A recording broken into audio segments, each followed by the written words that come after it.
ESPN welcomes you to the following presentation of the National Football League. In the 80s, bit humid as usual in August in Baltimore. For more on the Ravens and life after Ed and Ray especially, here's Lisa Salters. Hey, Mike. Well, Terrell Suggs and Ray Lewis are like brothers. And when I was talking to him about Ray Lewis not being here, I was talking to him about this a couple of weeks ago. He said replacing Ray Lewis, that's just not the right way to describe it. It simply cannot be done. He said if people think that I'm going to be Ray Lewis, it ain't going to happen.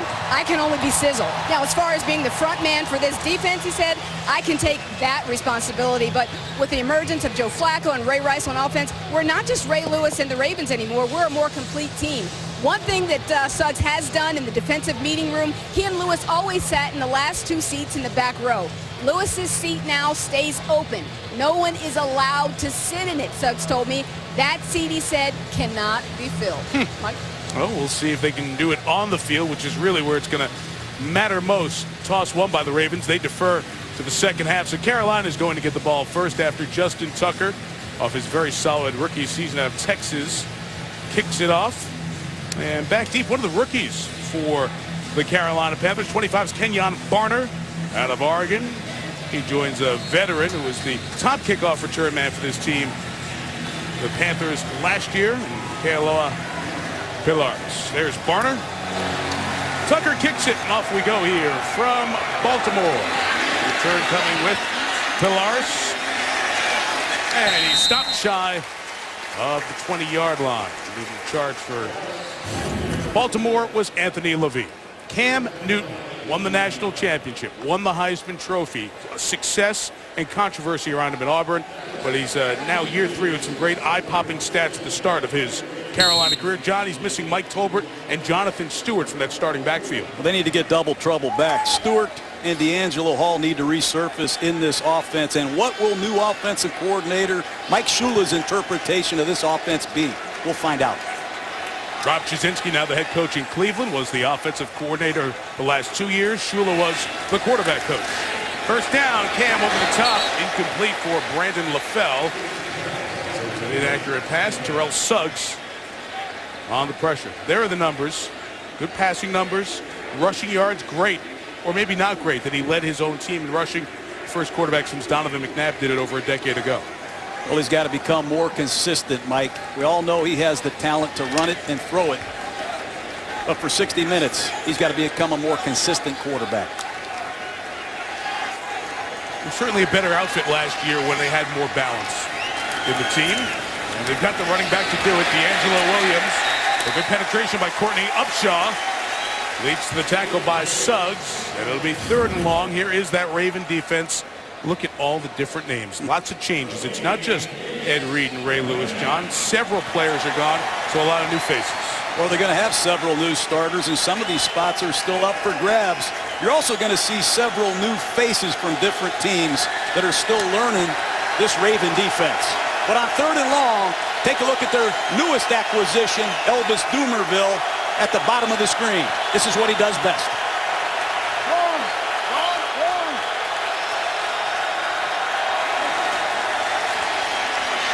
Came around the edge, forced Newton to take off with a flag down. Cam is down, very close to the first down as Suggs went chasing. We'll check the mark and we'll check the flag from Pete Morelli, our referee here tonight. Illegal formation, offense. The tackle was uncovered on the end of the line. 5-yard penalty remains. 3rd down. Pre-snap penalties continue to haunt Carolina through this preseason, but Elvis Dumerville is off to the races on the first 3rd down tonight against Byron Bell. He forces Newton to step up. Cam scrambles for the first down, but false starts, illegal formations, inexcusable pre-snap errors must be eliminated quickly from this Carolina offense. You see the impact that Dumerville had during his Denver days for sure. And now taking his act here to Baltimore. 5 years, $26 million, the contract to sign him as he became a free agent. We'll detail that a bit later on. Brandon LaFell, the catch, well short of the first down, as Darryl Smith stays out in the nickel. 5 DBs, 2 linebackers stay out. Smith, one of them, and forces the 4th down. Daryl Smith, number 51, replacing Ray Lewis. He'll play in the base and in the nickel. Here you're going to see him run with Brandon LaFell on a shallow cross. He gets help from over the top, and Baltimore is off the field with a 3-and-out stop. Brad Nortman in a punting battle. This team was last in the league in net punting last year. Got to be better. Jacoby Jones, Super Bowl star, is back. Great kick. Over 64 yards. Jones nowhere to go, and he's brought down at the 17-yard line. The special team stop by A.J. Klein, the backup linebacker. 64 on the nose with 5 seconds of hang time. So a good punt from Nortman, trying to retain his job. Penalty marker thrown during the kick.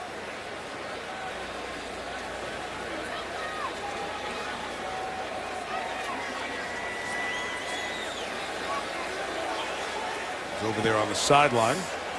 Unsportsmanlike conduct. Number 40 of the kicking team. Player went out of bounds, did not come back in a reasonable time. 15-yard penalty, automatic. First down.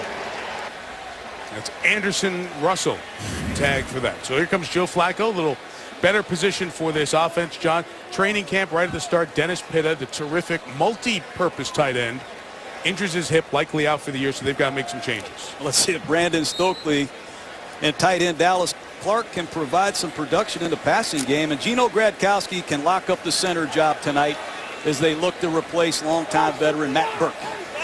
Burke retired. Gradkowski is in his second year out of Delaware, and his brother is Bruce, the backup quarterback from Cincinnati.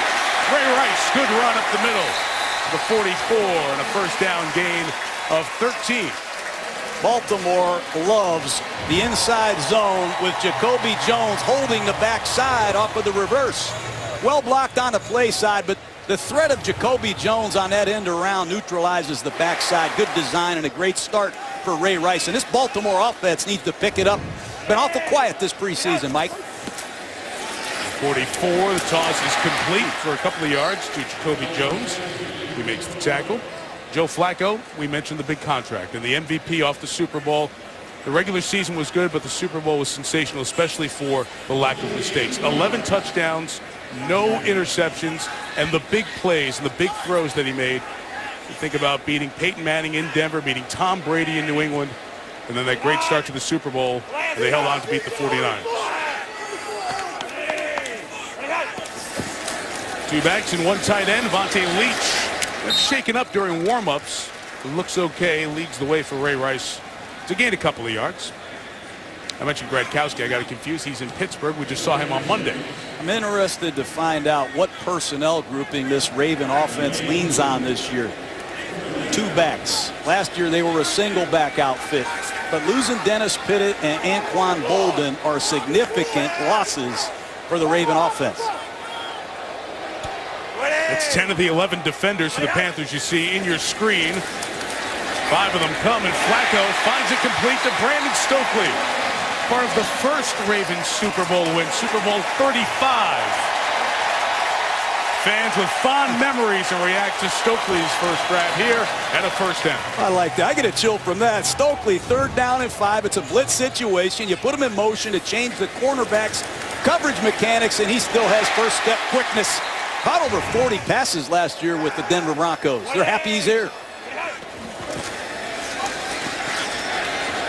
Goes throw complete to Jones for the first down at the 30-yard line. So Jacoby Jones, who had that great catch against Denver to send the game to eventually 2 overtimes where the Ravens won in the playoffs, gets a gain of 12 on that one. And Jim Caldwell, the offensive coordinator, is making this look just like the Baltimore Colts. 5-step, 1-hitch rhythm, simple hook route by Jacoby Jones, and here comes the no-huddle offense that Jim Caldwell is so associated with. Back to Stokely, gain of a half dozen. Brandon, of course, was a receiver with Peyton Manning in Indianapolis, and that Colts offense going quick tempo and no huddle.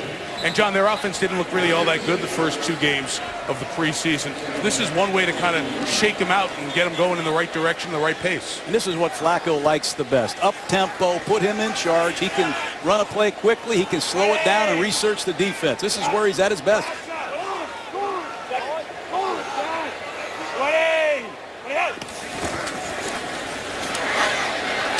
The middle caught by the Asante Shanko. They're running Shanko as a veteran as the tight end core got depleted. He's down at the 10-yard line. It'll be 1st and goal for Baltimore. Good audible by Joe Flacco. He saw the blitz coming. He maximized his protection. And so far, this Baltimore offensive line has handled the vaunted Carolina pass rush. We're fond of the front 7 D-line and the linebackers of the Panthers being moved on here. Rice to the left. Kuechly tracks him down before he can get to the end zone. Down at the 1 is Ray Rice. Well, this Raven football team heard Coach John Harbaugh's message loud and clear. Let's play better football. Ray Rice runs through an arm tackle and sets up a goal-to-goal situation inside the 1. One thing I walked away with, very impressed, Mike, was the way John Harbaugh motivates this Raven football team. He doesn't hold anything back.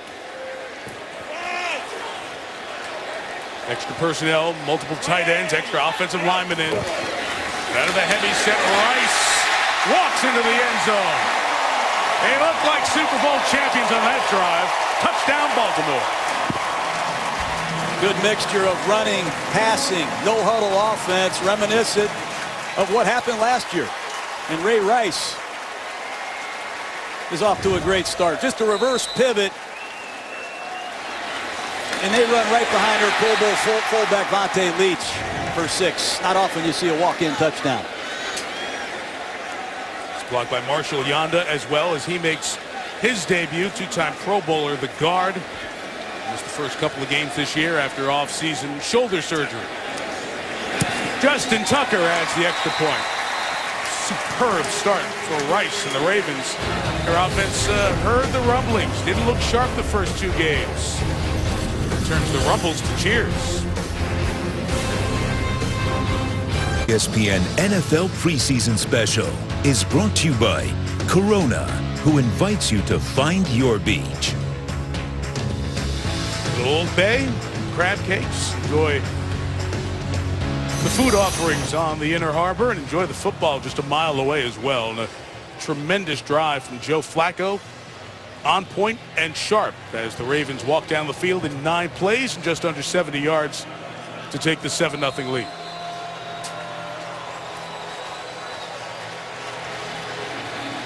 Panthers said that we're going to see Ted Ginn at some point tonight return kicks. He's acquired this year, but Ginn not back just yet. And here's a chance for Kenyon Barner out of Oregon, returning to the 25.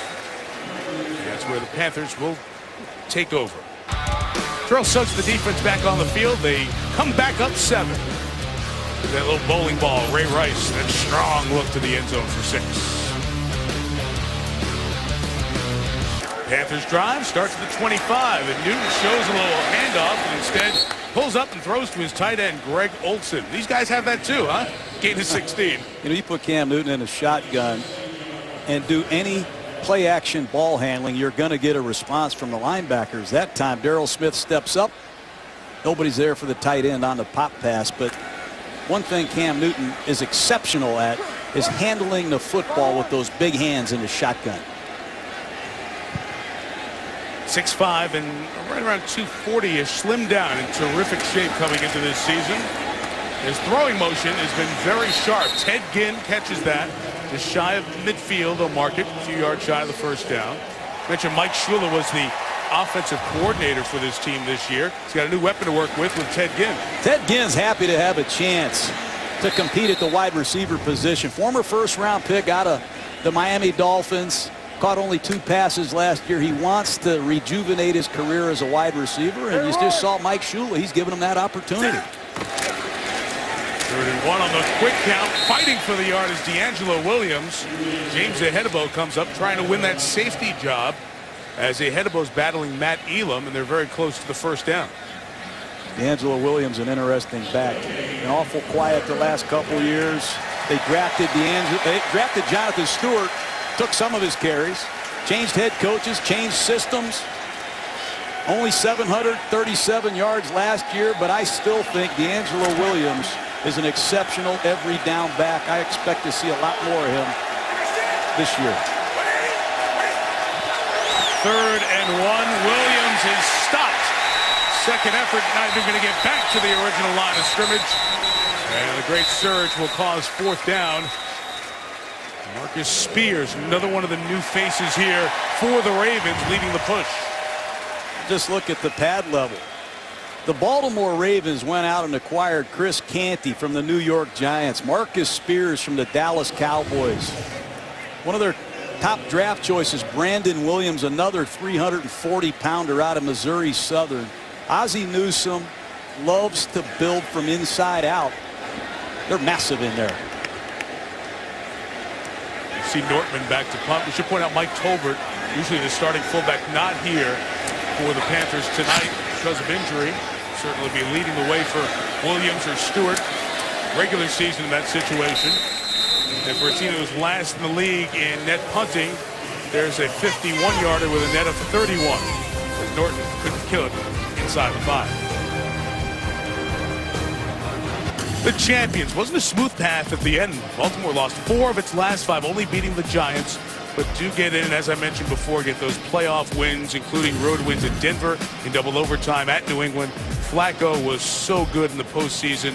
11 touchdowns, no picks, and winning the Super Bowl. The second one in franchise history, the dramatic 34-31 win in the Superdome over San Francisco as the two brothers, Harbaugh, went at it in that milestone game. Flacco starting the second drive from the 20 and incomplete as he tries to find Torrey Smith. His #1 wide receiver, and John, one of the pieces missing from that Super Bowl team is Anquan Bolden. So Smith becomes the absolute #1 guy now in this Raven offense. And he'll see a lot different coverages this year, Mike, until another Baltimore Raven wide receiver steps up. Whether that be Jacoby Jones, Brandon Stokely, Bolden's a big name to replace. Bernard Pierce is the running back now. Trying to give Flacco some time for that flat pass to Leach. And it's incomplete. So I got a question about for Anquan Bolden. There he is, Mike. He was dominant in the playoffs. Statistically, it wasn't marvelous, but as a blocker, as a traffic receiver, as a tough, everyday Baltimore Raven, he'll be hard to replace, and he took a lot of pressure off of Torrey Smith. Now Smith becomes a bona fide #1. We'll see who else steps up. 3rd and 10 throw for Flacco. Down the middle is incomplete. It's Dallas Clark, one of the players they've acquired after Dennis Pitta was hurt, to help with some of those routes in the seam, he and Stokely. Because as you said, John, those types of catches, who's going to make those tough catches in traffic that Bolden made on every big 3rd down? And Dennis Pitta as well, Mike. Dallas Clark is here for a reason. There have been injuries. That time Thomas Davis, the nickel linebacker of the Panthers, did a great job. Excellent kicker Sam Cook, and you saw Ted Ginn back to return this punt from Cook. 54 yards, Ginn from the 26. Spectacular career as a return man, and Panther fans hope to see a lot of this year. Ted Ginn all the way home. Touchdown Carolina. Carolina hasn't returned a punt since 2003 when my friend Steve Smith did it to the New York Giants. Now that won't erase that dubious distinction, but Ted Ginn lights the Ravens up. Exceptional stop and start quickness, and Ted Ginn has tremendous acceleration. That's why he was picked in the 1st round by the Miami Dolphins to be the next Devin Hester. So far, Ginn's off to a great start. Has a catch on offense and a breakout return. Sadly, it doesn't break the streak because it's regular season. I know, but I did my homework on a short week. Yeah, great. Congratulations. You put a star on the top of your paper. 144 games without a punt return, although they did have one in the playoffs in 05, but over a decade since the last time in the regular season. Extra point added by Gano. Ted Ginn still got the Jets, now a Panther. Tonight, 11 Eastern, Keith Olbermann back. It's over on ESPN2. Take on the day's sports topics, mixed perspective commentary. KO back, ESPN2 with his nightly show at 11 Eastern Time, live from New York. We'll also be in New York that Monday night for the start of the U.S. Open tennis. A couple of weeks run coming up here on ESPN and ESPN2. Well, John Harbaugh's special teams coach, 9 years in Philadelphia. A year before he got his head coaching job, he knows how special teams can flip the game, and Jacoby Jones did that throughout the season, and especially in the Super Bowl. Right about that spot, 8 yards deep. Pretty much like that. Haruki Nakamura, a very important special teamer on this Panthers team, made the tackle at the 25. How about the two five-star plays Jacoby Jones was a part of in the playoffs? Dancing with the stars right here. What a memorable play. Throw and catch, and then this 108-yard return in the Super Bowl. 290 all-purpose yards, a Super Bowl record. What a performance. The 25, Bernard Pierce, as mentioned, is the back. In place of Ray Rice, he comes here for less than a yard. John, Jacoby Jones has such an impact on special teams, but now with no Bolden, he moves up a slot to be the number 2 receiver. How does that impact Baltimore offensively? Well, John Harbaugh told us he's going to be careful with Jacoby Jones and monitor his snaps as a receiver. They don't know that he can go more than 40 snaps a game as a wideout. That's why they're looking at other options. The gain of 1 here is Pierce with a big run. A rumbling run for the second-year man out of Temple. Had a knee sprain earlier in camp, so as he gets going with his action, John, it took him the 3rd round last year, and he put up some good numbers as a number 2 to Ray Rice. He's a 230-pound back. How would you like to run after Ray Rice and then bring in Bernard Pierce? He's a poor man's Adrian Peterson. That's what running back coach Wilbert Montgomery calls him. And you can feel the earth shake when he runs. For the gain of 11, Flacco just slides over to get it to Pierce. He's going to be stopped there for no gain. Captain Munnerlyn, the starting cornerback, who has been one of the few bright spots in the Panthers secondary in this preseason, makes the tackle. If you had to give me headlines of the Carolina defense, it's you like the front 7, but the back 4 have got to get their acting gear. I think it's a very underrated front 7, and other than Charles Godfrey, number 30 at free safety, every one of these defensive back jobs is up for grabs. Keep an eye on that. You can provide a good pass rush, especially with Greg Hardy and Charles Johnson. Right now the second team line is in, and they add to the pressure. And it's Frank Alexander coming off the left end to sack Flacco for the loss. Frank Alexander, number 90, second-year man out of Oklahoma. And Ron Rivera told us they need more from Alexander. He's been awful quiet in training camp. And Rivera lit a fire under his second-year man right before this game. Good work. Staying alive.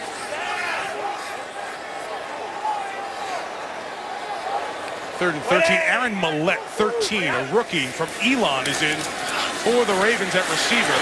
Flacco comes to the right. That pass is dropped by Dallas Clark. Just re-signed, trying, as you see, a flag is down. It's back in the secondary.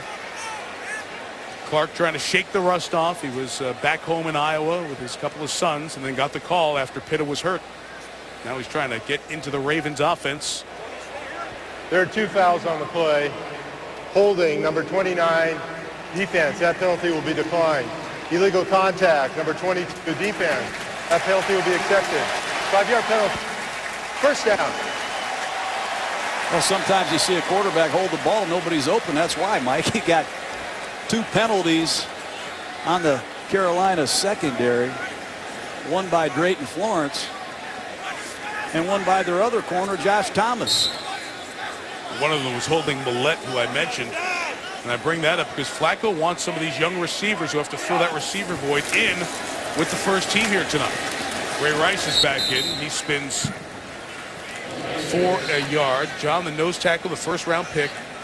Star Lotulelei in for Carolina, out of Utah, 14th overall selection in the draft. Yeah, and you keep hearing how Star has power. He's got athleticism. He's got work ethic and smarts. He's got to show his Panther teammates that tonight against the world champions. Here he comes up the middle. Flacco throws it to the right to Leach, and Vontae Leach, former Pro Bowl fullback, a couple of yards shy of the first down. Lotulelei in action. It's a good rush by Lotulelei. Slides off of Gino Gradkowski and forces Flacco to check the ball down. Let's keep an eye on Star's stamina. He was their 14th pick. You pointed that out. You'll see K'Wan Short, number 68, their second-round pick, another big inside player out of Purdue. He's star for the rest of the night? Star. 3rd and 3. Good protection for Flacco. Underneath there is the receiver I mentioned, Millette, and he's going to come up short of the first down. Captain Munnerlyn chases him down. 7th-round pick, and they want to see if these guys can handle the 3rd down stuff. Watch Kuechly's eyes and awareness in this zone coverage. Got to keep your eyes on the quarterback, number 59. See the ball check down, change directions, and make a form tackle. Rally to the football relentlessly. 60 minutes, that's his game. Got to be able to tackle if you're going to play zone defense, and Kuechly's one of the best. Cook to kick and try to keep it out of the hands again. Who brought it back 74 yards a few moments ago.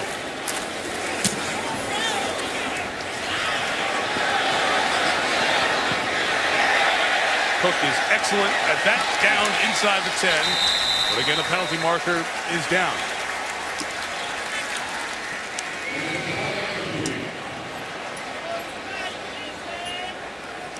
Appears to be on the Ravens. Holding, number 46 of the kicking team.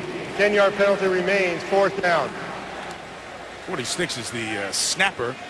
Morgan Cox, who tore his ACL at the end of 2010.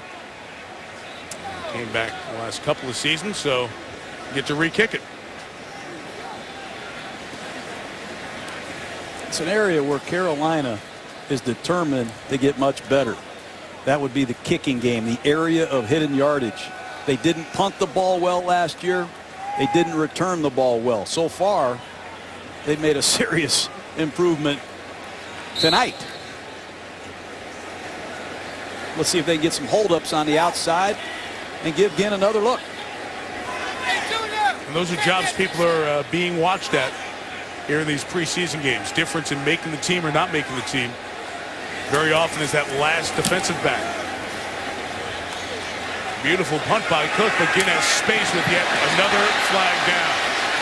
And Ginn down the 18-yard line. Laquan Williams on the coverage for Baltimore.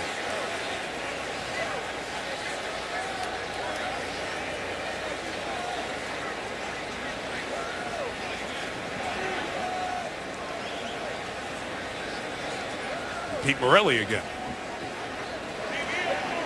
Personal foul, unnecessary roughness, number 43, the receiving team, blocking out of bounds. Half the distance to the goal, 1st down, timeout. Haruki Nakamura, who I mentioned before, made a good special teams tackle. And time on the paint. And that one cost his team. Well, the Carolina season off to a bad start, 2-8, but they rally, win the final 4 games, save Ron Rivera's job, but missing the playoffs for a 4th season. We mentioned Newton was the team's leading rusher. That's good, except you've got good running backs, so maybe not so much. Cam was the offensive rookie of the year 2 years ago, and Luke Kuechly, the defensive rookie of the year last year. So they've got players to build around in Carolina, and some established stars like Steve Smith and D'Angelo Williams. 1st down, Newton from his end zone. Too tall for Steve and incomplete. Chris Canty brought the pressure. I think with Cam Newton in his preseason, you're seeing a more traditional offense. I haven't seen him run one read option. Haven't seen no huddle offense. You've seen Cam transition to more of a conventional drop back passer. Now, I don't think that'll continue. I think Mike Shula, the offensive coordinator, is keeping some things under the wraps. But they want to see Newton continue to mature and develop as a classic NFL quarterback. That's what you're seeing in August.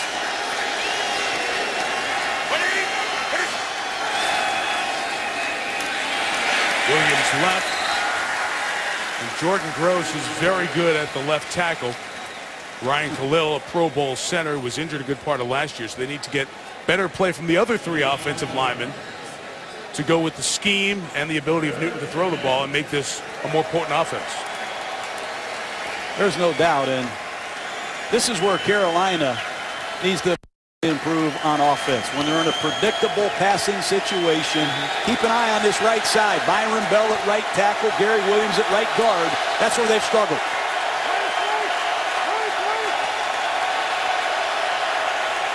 Suggs to the near side. Dumerville to the top of the screen, ready to bring pressure.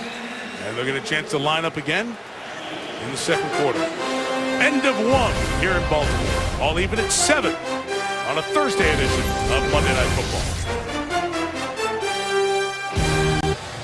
7-7 as the second quarter begins. Mike Tirico, John Gruden, Lisa Salters with you here in Baltimore. We're watching Cam Newton. Ken Dorsey, who won a national championship at Miami as a quarterback, is now the quarterback's coach, replacing Mike Shula, who took over as the offensive coordinator. So you have a lot of good quarterback play from their days, and people know offense. But, John, this preseason important for them just for the mechanics of it all. Yeah, especially Mike Shula. You know, he was the offensive coordinator of the Tampa Bay Buccaneers. He was up in the press box. He was the head coach at Alabama. He was down on the field. Now he's back up in the press box, getting his game day routine straightened out. I never liked some guys on the headsets. They chew gum too loud. They're cracking it. They're chewing ice. They're screaming. You mean that stuff bothered you? I got bothered easy. So you got to get all these mechanics straightened out. Making adjustments and communication on game day critical in this league. Well, Shula calls the play down to Dorsey, who's in the headset and the helmet of Newton. Third and 8, here comes Dumerville from the bottom of your screen, forcing the pocket back, forcing Newton out of the pocket, and that's a first down. With Smith taking the dive, that'll add 15 to it. And take it out near the 35-yard line, and Steve Smith right there, as you would expect, to defend his quarterback. I think that's a good call. The pass rush is in on Newton, and how he gets out of some of these, I have no idea. But I think player safety, the way it is right now, you're going to get that call every Sunday, every Monday night, Mike. Personal foul, unnecessary roughness. Number 51, defense. 15-yard penalty, automatic first down. Newton made it tough on Darryl Smith, the man replacing Ray Lewis, because he didn't go to that traditional slide. But that's one thing you've noticed about Newton. He knows when to get down. He certainly does. He also knows where the first down marker is. And guess who's in the middle of it? I love Steve Smith. He'll go across the middle, and he'll make a tough catch, and he'll go after you if he doesn't like you. But you mess around with the quarterback of the Panthers, you're going to meet Steve Smith. He doesn't care how big you are. Darryl Smith, the one to add the hit, force the flag. Kenyon Barner's the back from the 33 out of the gun. Here comes the run by the former Oregon runner, 4-yard, and that's all. He runs it to Terrell Suggs, and John Harbaugh letting the officials know he didn't like the call on his linebacker. You know, when you look at the inside of this Raven defense, right now you have Arthur Jones and Elodie Nada. And on the sideline, Mike, you have 3 more 330-pounders. Canty, Spears, Brandon Thompson. This Raven interior is deep and talented. And a lot of pressure on Terrence Cody, second-round pick from 2010. Newton's throw, Ladarius Webb. It's good to see Ladarius Webb back out there. He broke up the pass intended for Ginn. This his preseason debut. Ladarius tore his ACL last October. First preseason game tonight. You're going to see Corey Graham come off this weak side. And one thing Kenyon Barner has to do a better job of is physically pick up backs. That's not good enough.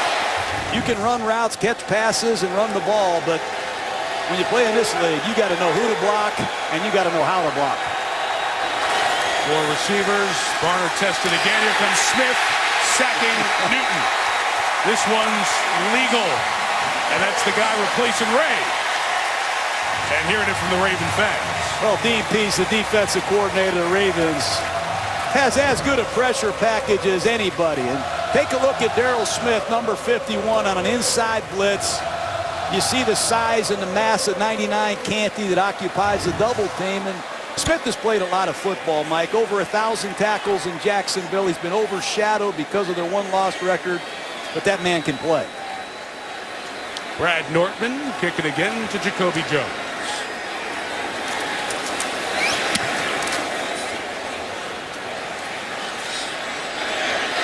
49, like a late push of wind, looked like. Chris Jones back a bit to make the catch, and he's escorted to the sideline at the 35-yard line. Been a good player in the league for a while. Now he's in a much bigger spotlight with the champs. ESPN NFL Preseason Special is brought to you by AT&T, Rethink Possible, and NFLShop.com. Get back to football with the newest styles at NFLShop.com. Maryland's biggest city, 24th largest in the USA. Baltimore, Maryland. Orioles playing some good baseball, and the Ravens, the NFL champions. I'll leave it at 7. Ray Rice, the back, as the starters play a little bit deeper into the second quarter, and that time the first round pick, Tulele, makes the good job, makes the push. He sure did. Tulele shoots a gap. You're going to see number 96 on an inside penetration. That's Dwan Edwards. Tulele, number 96, obviously. Nice job beating the guard. You mentioned K'Wan Short, their second round pick. Rotating those guys in the middle. That pass broken up by Luke Kuechly as Flacco tried to get it to Dallas Clark. Luke Kuechly, Thomas Davis, John Beeson, 3 good linebackers on the field. Well, he knows your route tree. Luke Kuechly has seen a Y stick probably 400 times this summer. He studies tape relentlessly. He knows your route tree, and he's not afraid to jump patterns because he knows he can recover. Davis remains the linebacker with Kuechly as there are 5 defensive backs on 3rd and 13. And Flacco's throw is caught by Stokely, who was untouched. So he gets up and gets 4 more yards out of it in the Panther territory at the 41. It's a gain of 27. Good pass protection, and Joe Flacco uses his eyes to look off these Carolina zone defenders, and that's 2 big catches for Stokely.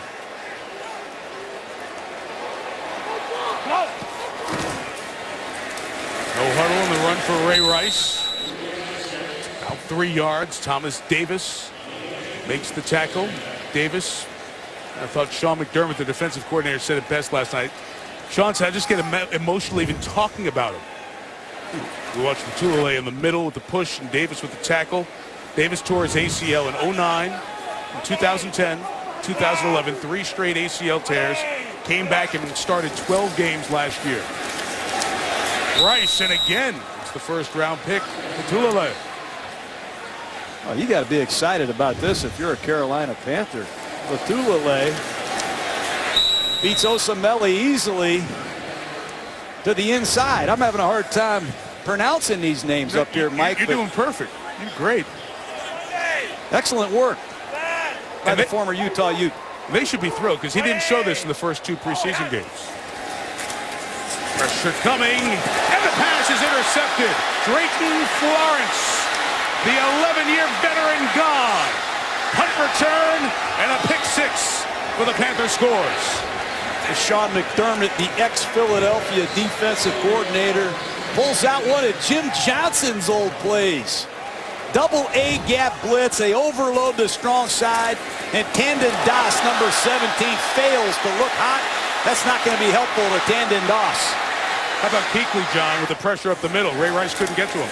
Well, he has a way to the quarterback. He understands protections as well as any linebacker in the league, but that's the 7th turnover forced by this Carolina defense in the preseason, and that's an area that Ron Rivera wanted to shore up. They only had 11 interceptions last year, and that's a great job. But Tandon Doss, I'm sure, is getting an earful on the sideline. Extra point added by Graham Gano. So Drayton Florence brings it back 71 yards after Ginn's 74-yard punt return. Well, John, after that first drive where the Ravens offense looked very good, the last 3 drives, take out that 1 pass to Stokely, and it's looked like the group that struggled in the first half of this preseason. There's no question. And turnovers, penalties have been a big part of the Ravens preseason. And I like what I'm seeing from Carolina. Improving in a couple areas that they set out to improve in. Creating turnovers on defense and improve their kicking game. So far, I like what I've seen tonight.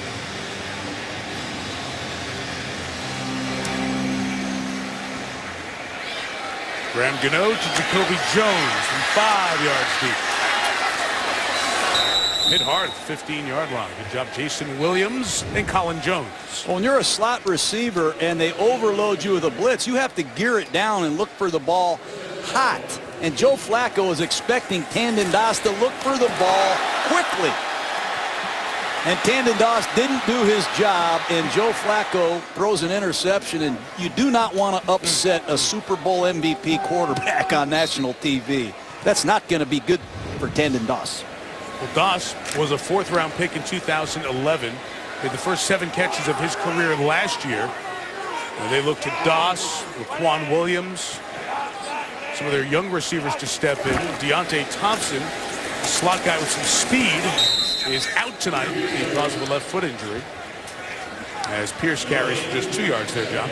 Look who's back out there. I can't reiterate enough how important it is that John Beeson is back. Number 52, he's going to take on Vontae Leach in the hole on a lead play, but Beeson has missed most of the last 2 seasons. If they can get Beeson back playing like he did a couple years ago, look out.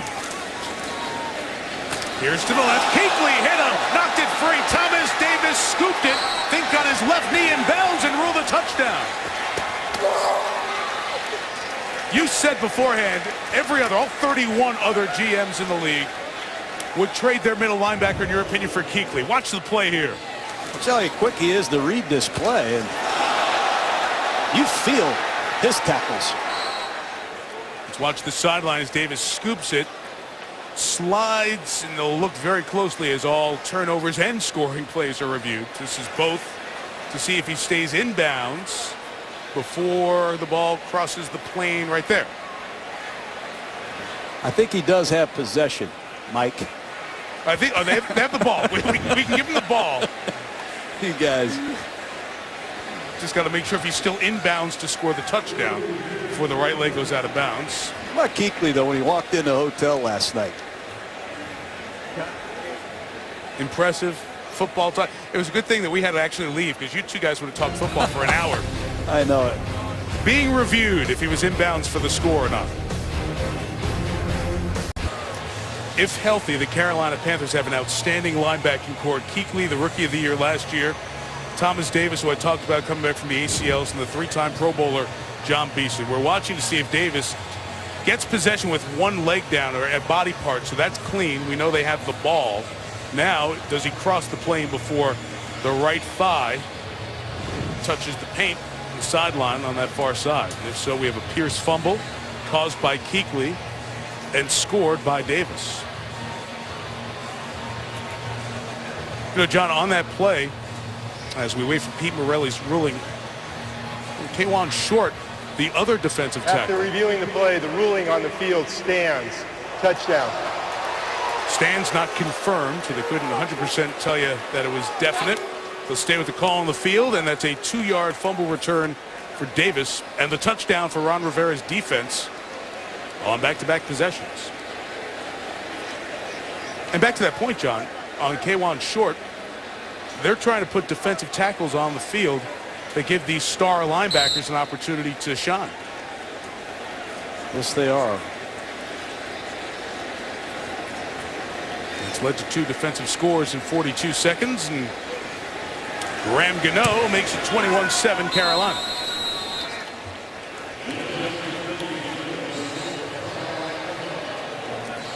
Look at these Carolina linebackers. Thomas Davis, you mentioned all the injuries that he's managed to overcome. It's the first time, really, Thomas Davis in a long time has been able to strengthen his body in the offseason instead of rehabbing it.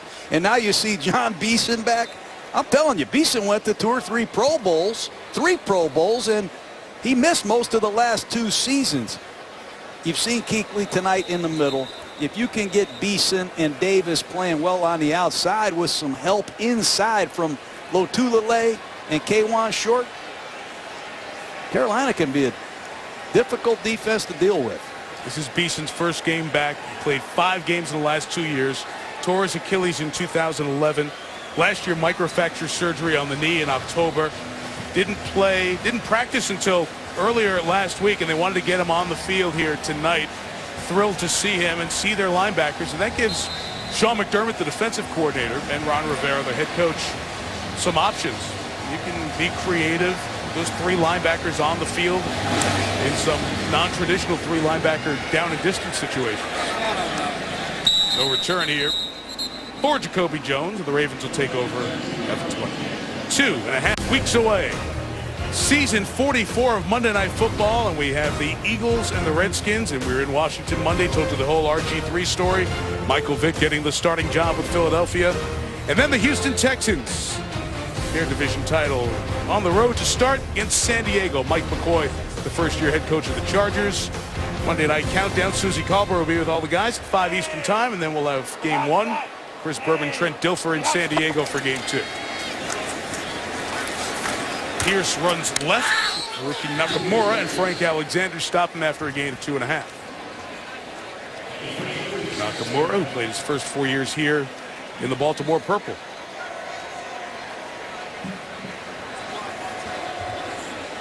See how this Baltimore Ravens respond.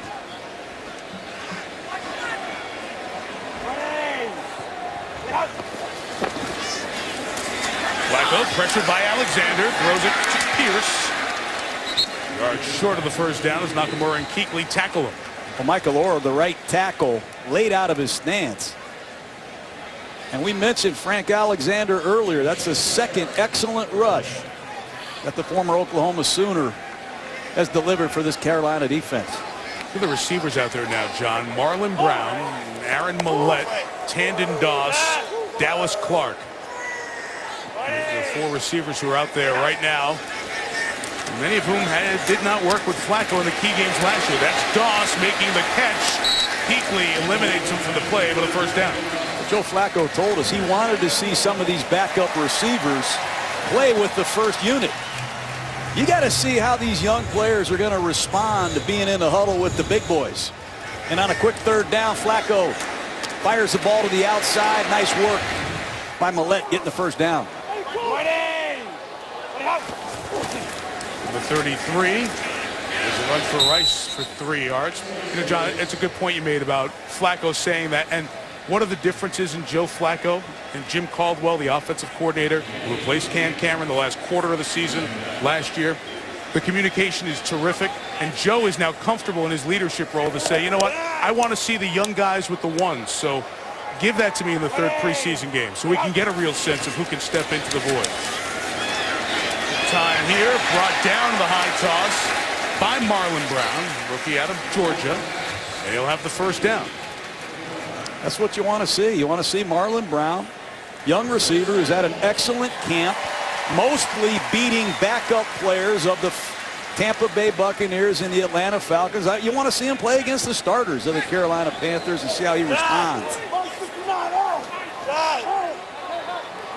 Brown missed most of the offseason after a knee injury at the end of his last college season.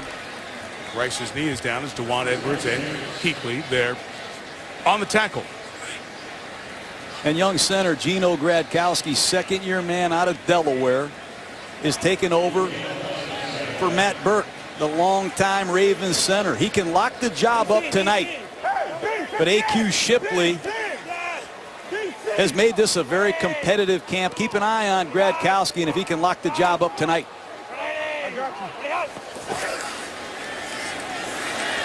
Second and 9. Flacco's got nowhere to go. He'll get a couple of yards. This is brought down by Edwards and Charles Johnson. I mentioned earlier Johnson and the other defensive end, Greg Hardy. Johnson had 12.5 sacks last year. Hardy had 11. Well, number 95. Not only that, he forced 7 fumbles. You won't hear a word from Charles Johnson. He's not after publicity. He's after production. One of the hardest working Carolina Panthers, and he's earned that big contract, Mike. A little heavier this summer. He's trying to get better against the run, and I'm sure he will be. He signed a 6-year, $76 million deal 2 years ago. Cadence trying to catch the Panthers. Instead, Flacco caught his own guys.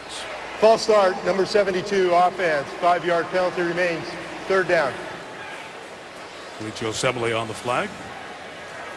How about the other defensive end we met yesterday, Greg Hardy from Ole Miss. Used to play receiver for the Rebels. Hardy is a double-digit sack man himself.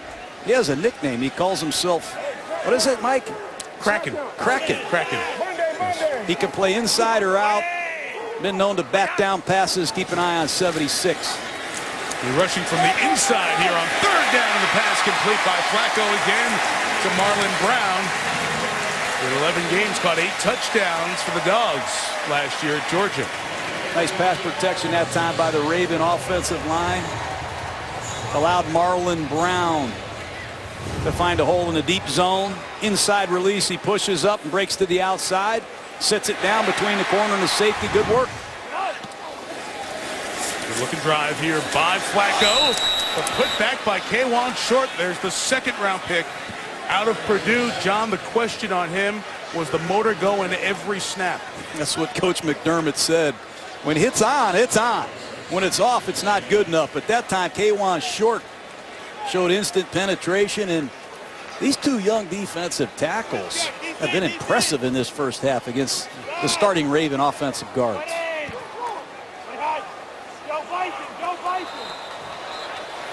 That's a move that a lot of offensive line coaches will teach their guys to do. Michael Orr trying to move as a reaction to Frank Alexander to force the flag to be caused by the defense. Zone infraction, number 90 defense, 5-yard penalty.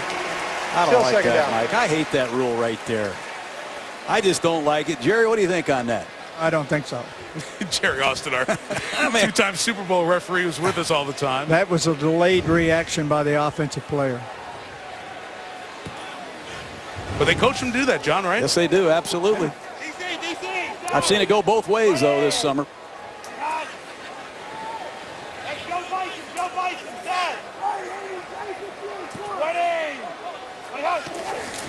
Adjustment at the line, a second and 11, run by Rice. Up the middle for the first down to the 30-yard line. 3 times to the Pro Bowl, second-team All-Pro a couple of times. Ray Rice. Oh, it's good surge. Good blocking up front. Jal Reed at right guard. Gradkowski at center. Do a nice job. Giving Ray Rice daylight. And all he needs is a crack.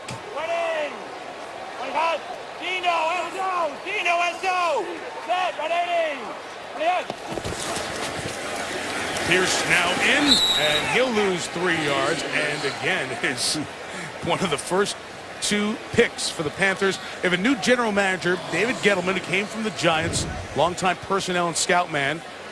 Giant way. Get the big guys and get them up front on defense. They've been impressive, and Osemele, the left guard, has struggled in this first half. He's really having a hard time cutting off the backside, and this front of the Carolina Panthers doesn't play straight. They move a lot.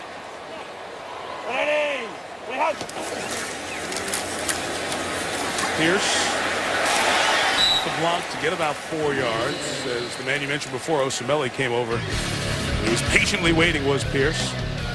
John, we mentioned the 2 picks, defensive tackles to start it. Only team to use their first 2 picks on defensive linemen. As you said, let's give our linebackers a chance. It's something the Baltimore fans got used to over the years, right? No kidding. Ray Lewis, he roved the middle of the defense behind some massive people, and that'll help Luke Kuechly, no doubt. This is 3rd and 8. Flacco over the middle and is intercepted, but a flag is down as Aaron Millette was contacted going for the ball. Charles Godfrey comes away with the pick, but Kuechly knows that the flag is going to keep it in the hands of the offense.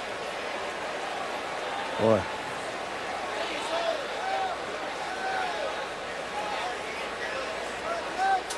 Bang, bang play.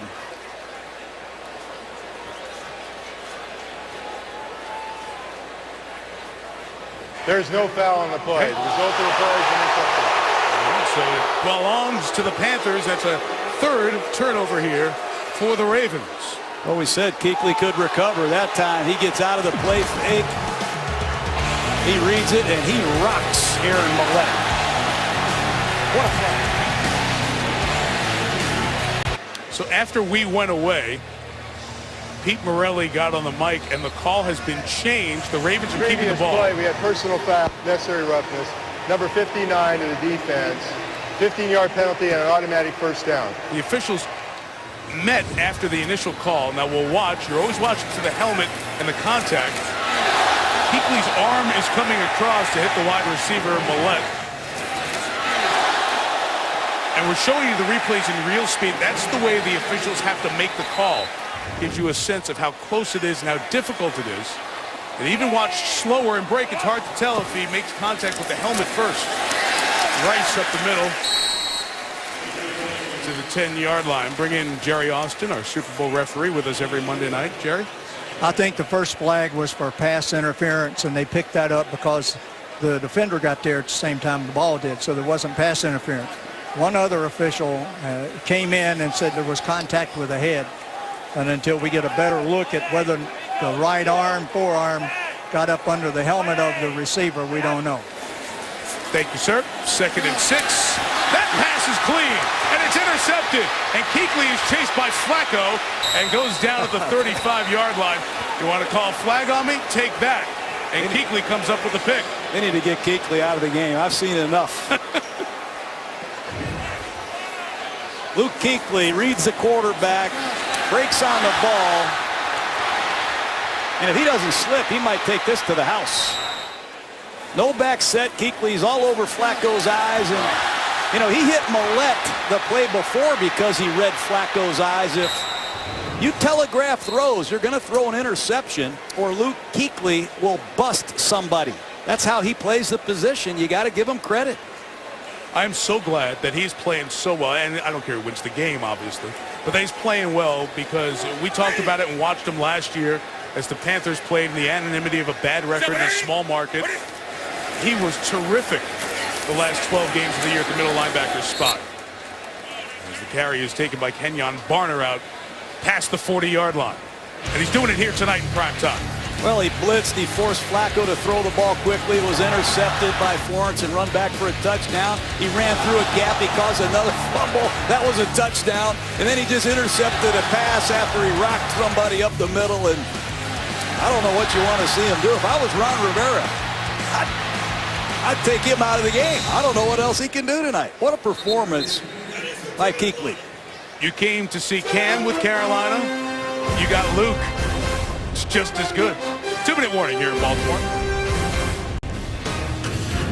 The moon over Baltimore. The Toyota halftime show coming up. Chris Berman and Keyshawn Johnson keeping an eye on the Patriots and the Lions in downtown Detroit.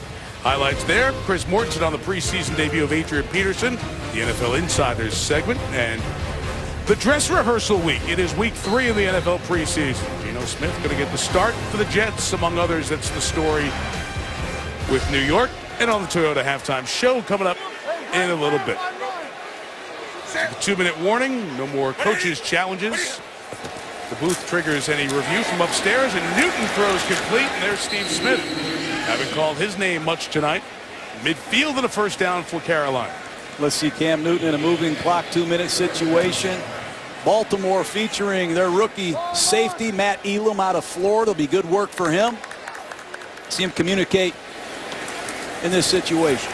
Midfield, Newton throws to his tight end, Greg Olsen. It's complete. There's a huge disparity in number of plays run by each team. And one thing you want to get in the preseason, your reps. You want to see your team 2.5 quarters, 3 into the third quarter in this third preseason game. The Carolina offense against the Baltimore defense, we've only seen for about 16 plays here in this first half. Real fair.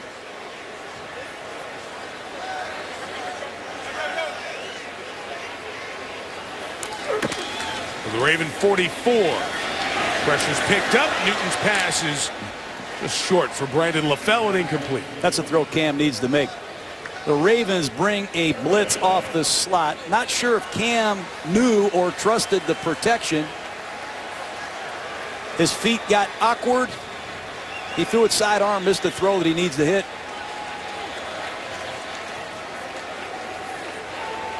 A lot of new Ravens out here, the middle of this defense.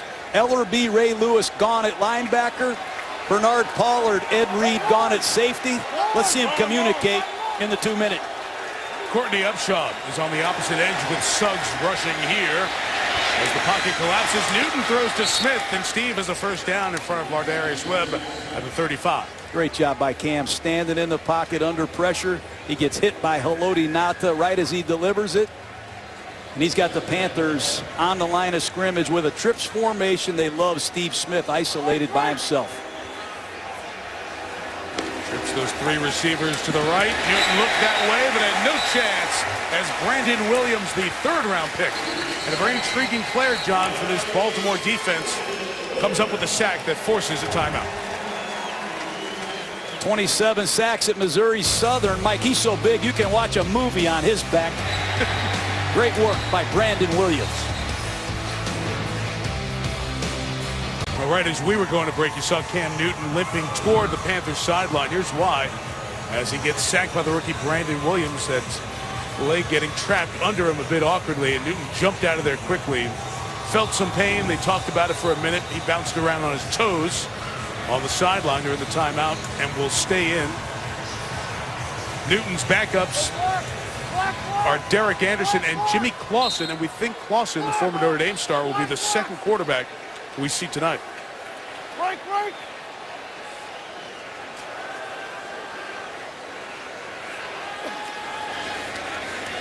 Second down, 5 now in the pattern. Newton throws to the releasing back Barner, and he gets most of the sack yardage back. Panther timeout, 47 seconds to go. Two rookies.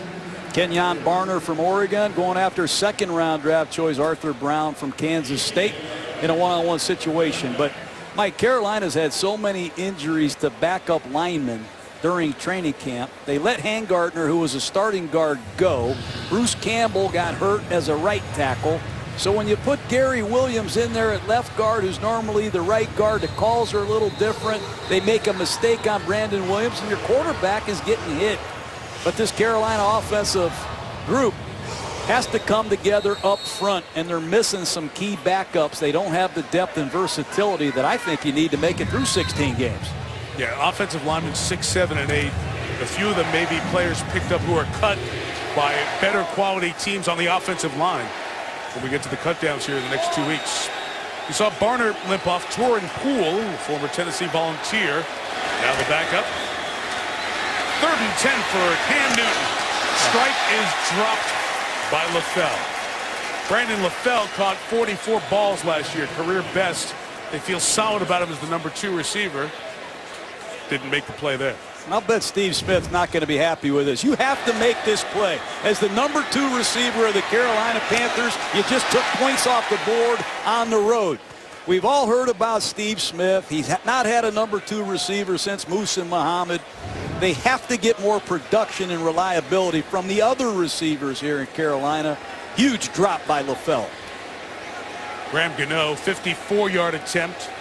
He said he made a 63-yarder at their scrimmage at camp, and comfortably knocks it in from 54. So special teams has been solid for the Panthers, and they lead 24-7. Not exactly what the Super Bowl champs want to see here in the dress rehearsal as they begin life without the 11-year combo of Lewis and Reed. Great regular season mark, the 9 playoff wins tied for 3rd best during their time. 18 points a game, under 300 yards. They were 1 or 2 in all the big categories year after year after year, and it culminated with the Super Bowl title won in New Orleans as they won Super Bowl 47. And as you know, Ray Lewis is headed for our team on ESPN. You'll see him on Sunday Countdown and on the road with everybody in the Monday Night Countdown leading up to the games each Monday night.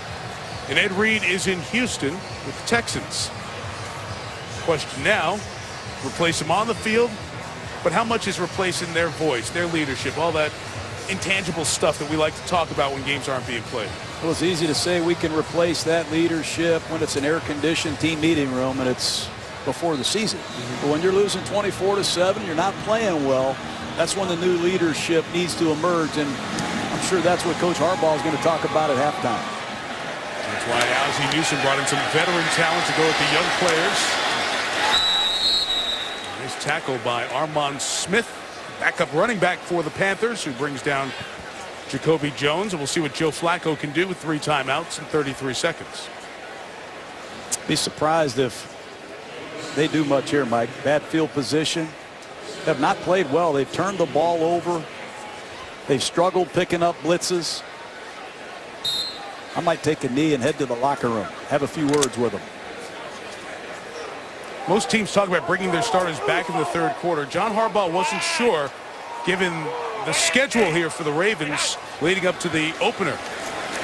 This is Pierce on the draw. He's not going to go anywhere, and the Ravens will go to the locker room, as you suggested. And we'll see if Carolina can come out and be a second-half football team. That's what they're striving for. They struggled coming out of the locker room as a second-half team the last couple years. Let's see if Carolina can put 60 minutes together no matter who plays. Score was almost exactly the same this time last week in the preseason game against Atlanta, and John Harbaugh said it was the worst half of football he's seen his team played. Not happy at being outscored 17-0 in that second quarter, as we send it to Chris Berman and the Toyota Halftime Show.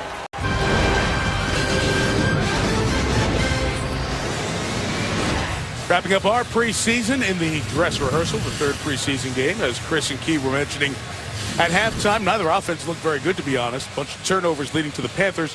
17-point lead over Carolina, over Baltimore. Mike Tirico, John Gruden, and Lisa Salters on the sideline, and Luke Kuechly everywhere in this game. So Luke Kuechly left Boston College after his junior season, and he went back to start working towards his degree. He's very close to getting it. He said, I was in the classroom doing all that stuff, and he loved being around his old BC teammates, but he got real itchy to get back to football. And you can see why. He's an unbelievable player. Well, you come to Baltimore, you think about Ray Lewis, and I'm going to walk out of here thinking number 59, Luke Kuechly. He's punished ball carriers. He's done an excellent job breaking on the ball. Wherever the ball is, Kuechly finds it. He runs through a gap, forces a fumble, causes a impact play and a touchdown. Then he jumped Asante Shanko. He read Flacco's eyes.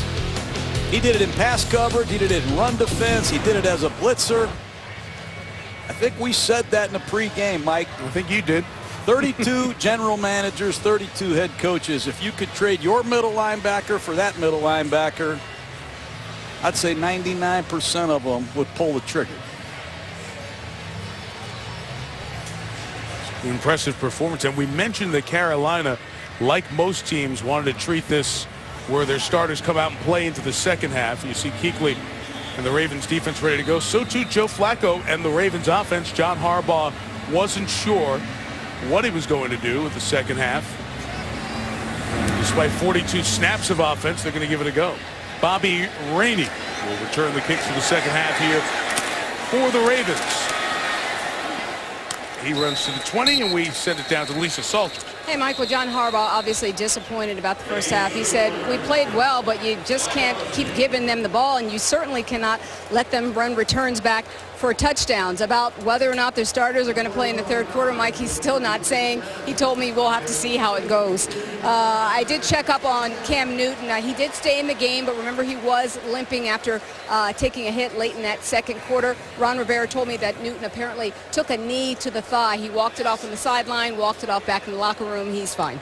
Mike? And wearing that big ice bag with the wrap around that right thigh. So it looks like Newton's night is done. We'll see if it's Jimmy Clausen next for Carolina. Meantime, Flacco and the first team offensive line, for the most part, out there for the Ravens, trailing 24-7.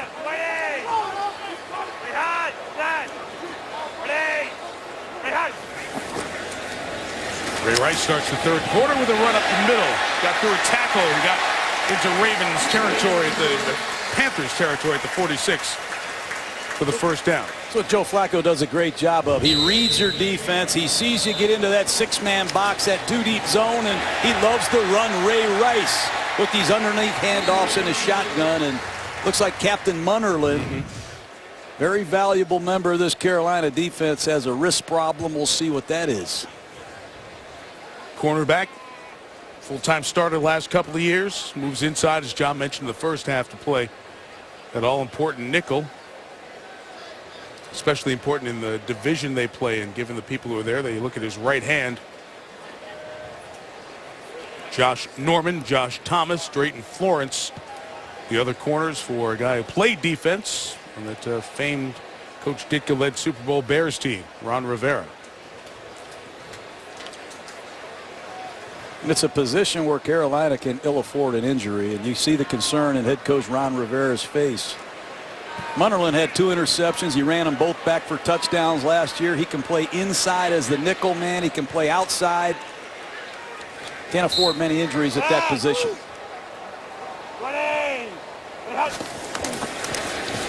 From Panthers territory, here is Flacco delivering to Asante Shanko. at the 40-yard line and at 15 on the late hit by the safety Mike Mitchell.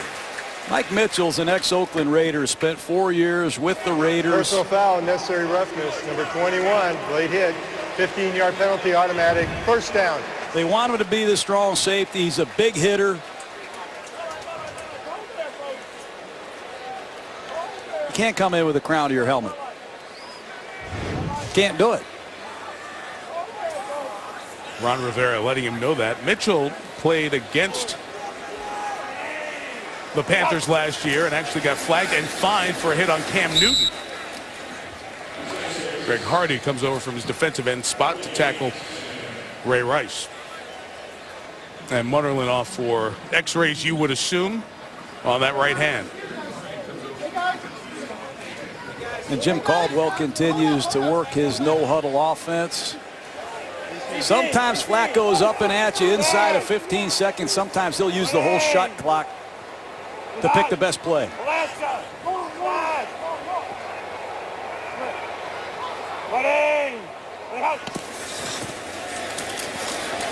From the 25, the pass is complete, and once again, it's Marlon Brown. A good showing by Brown trying to earn a spot on this Ravens team. Well, Flacco sees the 8-man front. He knows he has one-on-one coverage on the outside. Timing square out. Good work. Marlon Brown's done some nice thing, the ex-Georgia Bulldog. He's caught the ball inside and outside. He's helped himself.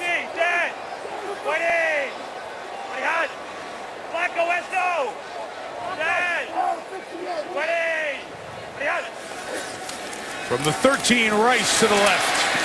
It's 3 yards to the 10.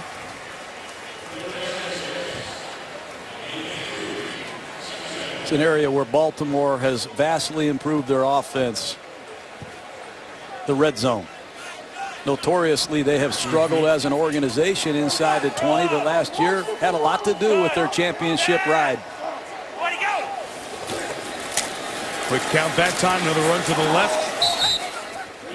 Yes, sir. Tulele and Kuechly over there on the tackle. Two guys could be involved a lot. Here's the red zone number last year, John. 57% touchdowns, 11th out of 32. So top third in the league. But to your point, this franchise hasn't been around all that long. It's the highest percentage they had in 16 years. Monday.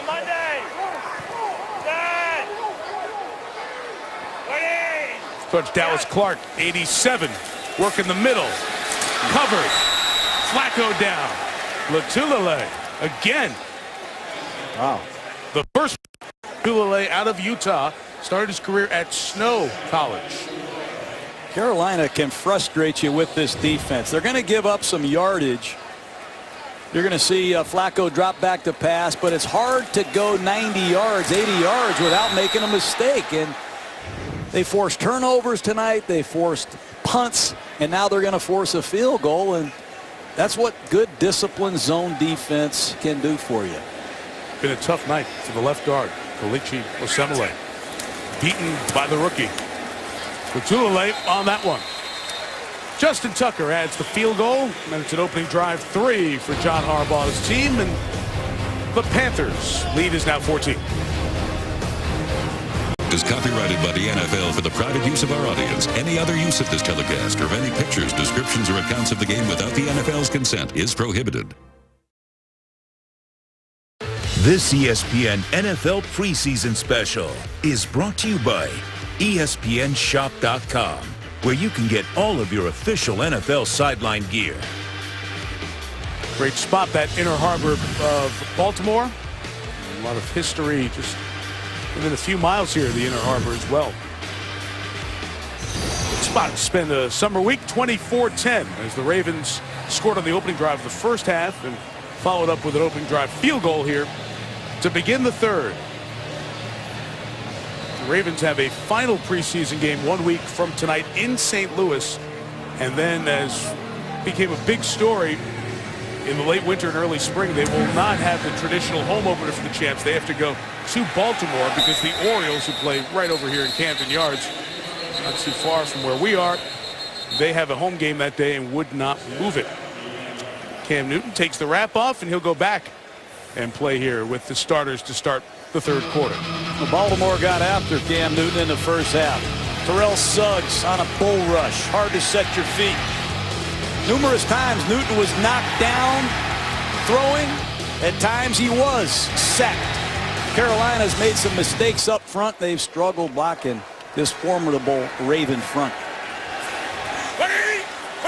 Torrin Poole is the running back with the other first teamers, and he slithers forward for a couple of yards. Of course, Jonathan Stewart, there's a report earlier today from Adam Schefter on ESPN about the running back Stewart, who continues to remain sidelined with his ankle injuries. They hope to get him back early in the season, first couple of weeks, to join D'Angelo Williams. We saw Kenyon Barner, the rookie from Oregon, but he was nicked in the first half. Carolina's got to find some kind of running game. 19 yards tonight. They have not run it well in the preseason with their starters. Richie Brockel is playing fullback, 47. He's in the lineup as that pass by Newton's incomplete for his tight end, Greg Olsen. And John, that's a couple of inaccurate throws we've seen in the middle of the field tonight. Yeah, Cam's clearly not happy with himself. The protection's good. You're going to see the tight end right down the seam. That's his favorite target, just a simple bend in. Normally that's automatic. Olsen, who had 69 catches last year, broke Wesley Wall's single season record. They got to hit those. Elvis Dumervil in the game for the Ravens, lining up on the same side as Terrell Suggs, bottom of the screen. Newton was clapping for the ball to be snapped. The play clock had run down. And did they get a timeout first? Yes, they did. Timeout, Panthers.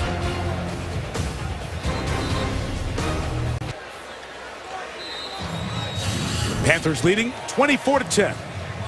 They've got Seattle coming down to Charlotte for the home opener of the 2013 season. So it's Cam Newton against Russell Wilson to start. Again, the pressure as Newton steps in and throws for Olsen, incomplete. And it'll be fourth down as the safety play for the Ravens and James Ahedebo help force the punt. Ahedebo's not going anywhere. He's not giving this job to the rookie first rounder Matt Elam. Ahedebo has played pretty good football for the Jets, the Patriots. He started 3 games last year. He knows this defense. Good coverage. Jordan Gay now gets his opportunity, this punting competition out of Center College, Division III. Very good hang time, forcing the fair catch by Tandon Doss back at his own 34-yard line. First round pick, Star Lotulelei, dropped in the draft and has really shown up here in his third preseason game. He certainly has, Mike, and he's really done a great job against Kelechi Osemele, the left guard of the Ravens. But here he is on a spike move to the inside. Causes a tackle for loss, and just in the last series, relentless pass rush, good use of his hands. Osemele's got to pick up his play. Great productivity. Lotulelei and Kawan Short, the first 2 draft picks. They anticipate to be part of a rotation with the veteran Dewan Edwards as Pierce takes the first down carry, and Bernard gets about a yard.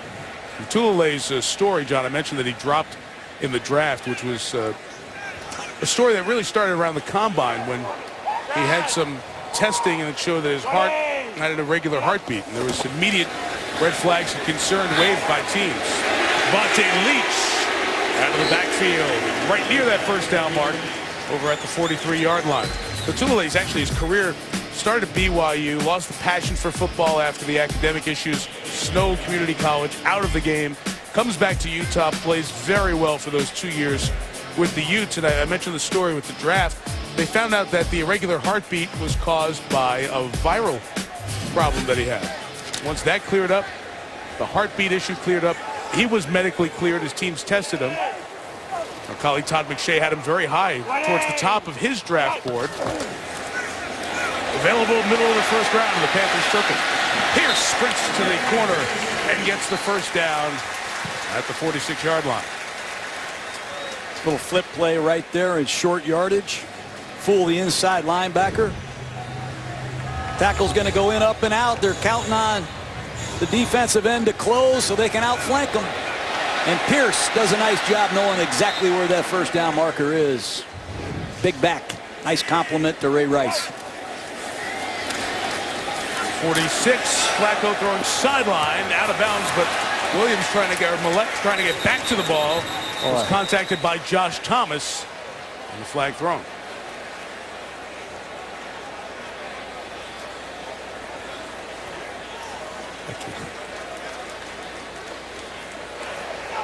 Pass interference. Number 22 on the defense. Automatic first down. I thought Josh Thomas did an excellent job pinning Millett into the boundary. But he did use his arm to ride him out of bounds. Ron Rivera was trying to argue that that was uncatchable because he was headed out of bounds. Here is Pierce running sideline inside the 20. Nakamura tackles him. There's another penalty flag down. There are 2 fouls on the play on the offense. Holding, number 74, that penalty will be declined. Holding, number 66, that penalty will be accepted. 10 yards, remains first down. Gino Gradkowski is the one counted. You know, Michael Orr played a lot of left tackle last year. We all know about the movie The Blind Side. He's back on the right side. That should be his name, right side. I think that's where his home is going to be. He's playing in the last year of his contract, hasn't missed a start, but penalties continue to taint his Raven career. That's a costly one.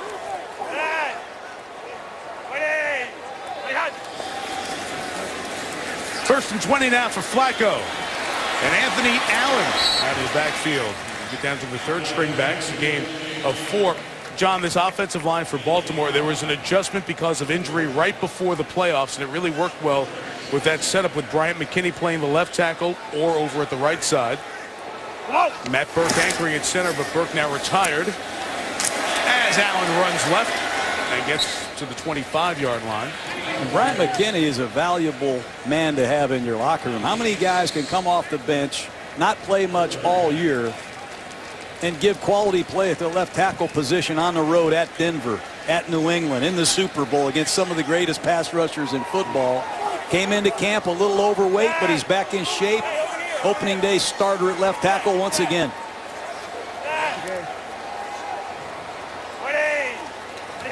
Third and 8 for Flacco, just inside the 25.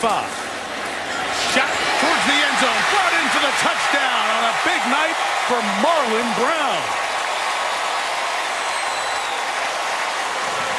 And I don't know what you tell DJ Campbell, the second-year safety out of California.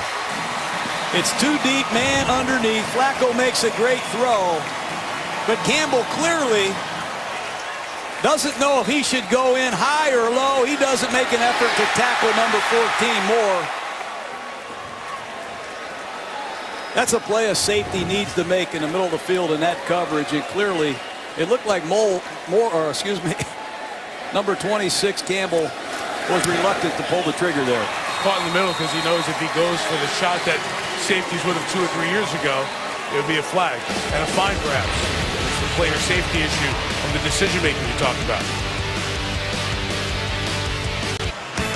Well, down I-95 as we were Monday. We saw Robert Griffin III staying on track to start on the opening Monday night. Behind the scenes footage of his recovery and some of that story is in RG3, The Will to Win. You can see that right here on ESPN Tuesday night at 7 Eastern Time. Looks like we'll see more of Cam Newton, who had that thigh injury in the first half. Just update you real quickly. Another injured Panther, Captain Munnerlyn. X-rays on his hand were negative, and he's back on the sidelines. That's great news for the Panthers secondary, which saw Flacco get the touchdown. Back-to-back scoring drives to start the second half for Baltimore. And no chance for Armand Smith to return. Halfway through the third, Cam back on the field when we come back.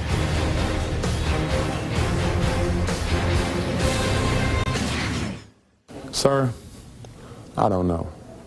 I mean, I wish I could tell you. This taste, this vibe, I'm not buying it, man. I could care less. I'm gonna bring in a suggestion box, and I want your suggestions to be in that suggestion box because I sure don't know. It was the face of frustration very often through the difficult stretch of 2-8 to start the year for Cam Newton. That megawatt smile that we saw during the national championship season at Auburn, a distant memory. Newton back on, Chore and Poole on the screen. Gain of less than a yard. Lisa Salters, Cam talked about that attitude for this year when we spoke with him yesterday. Yeah, Mike, he told us something really interesting, that his father and brother talked to him about his demeanor in the offseason. They actually showed him some of those YouTube clips of those infamous press conferences. And Newton told us that he was so embarrassed by what he saw. He said he was really disgusted with himself, and even more disgusted when he realized how many people were looking at them. He said one view had 60,000 people, another had 80,000 hits, and he thought, this is what people think of me. He said he really learned a lot from it and intends to carry himself differently. Like some of the greats in the past, he said, they didn't moan and groan when things went badly, and I'm not going to either. Well, and when he said that, he gave us the roster of pretty much every quarterback in Canton at that point. John, the question becomes, I know you're frustrated with your past success in college. There are a lot of guys who go through difficult first couple of years in the NFL. I think Cam's learned from it. That's what he said. We got to see if that's true. But anytime you speak to the media or you use a Twitter or a blogger, you're speaking to not only your fans, you're speaking to your teammates and your entire organization. And I think Cam has to learn that quick. 3rd and 9. Here comes the pressure. Poole picked it up. Newton stands in but can't deliver because Geddes was being interfered with. And Mark Anthony will be called for the penalty.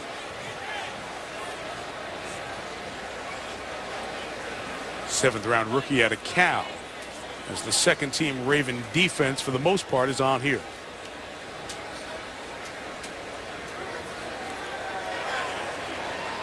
Illegal contact, defense, 5-yard penalty, automatic, first down. I thought Geddes pushed off. That's a tough call. I tell you, Jerry, I don't know how you guys do it. Watch Geddes, number 12.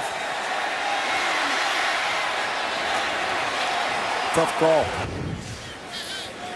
Geddes, another Carolina Panther who's come back from serious injuries. He had an excellent rookie season, 2010. Geddes had 37 catches. Terrible knee injury in 2011. Hamstring last year, but he's a leading candidate to be the number 3 receiver right now in Carolina. David Geddes, top of your screen, 4th-year man out of Baylor. From the 26th, this drive stays alive, and Newton's throw to Olsen. That time is on time and on target. In front of the rookie linebacker, John Simon, just shy of midfield. John Simon, the rookie from Ohio State, where he did it all. One-on-one coverage against Greg Olsen, one of the top receiving tight ends in football. No match. Simon is a player that they really like from Ohio State. One of Urban Meyer's favorite players ever. Funny story, but Simon's got a way to go in coverage. He reminds the Raven brass of former great Jarrett Johnson. Put in that outside linebacker spot several years very well here in Baltimore, did Johnson. 1st and 10. And that's Geddes for the catch. You mentioned a funny story with Simon.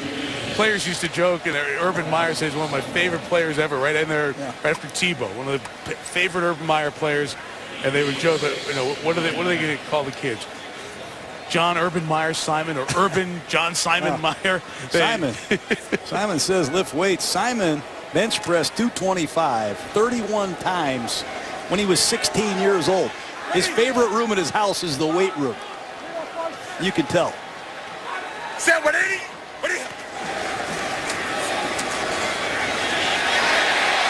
Newton avoids the sack and goes down and gains nothing. Albert McClellan was waiting for him there. Terrence Cody, number 62. Arthur Jones, 97. 2 more big bodies pushing the pocket, making it hard for Newton to step up. And Cam's been under a lot of duress all night. And when he has had protection, he's been out of rhythm and missed throws. Big 3rd down for Carolina. They want to improve as a second-half team. So far, they haven't shown it.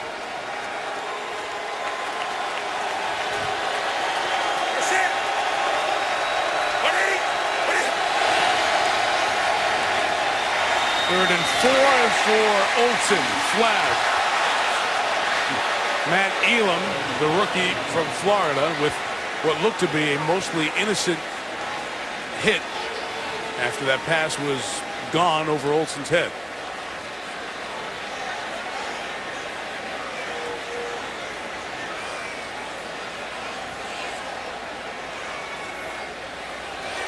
Personal foul, unnecessary roughness, late hit. Number 36, defense, 15-yard penalty, automatic first down. Be 26. They're going to call this on Elam.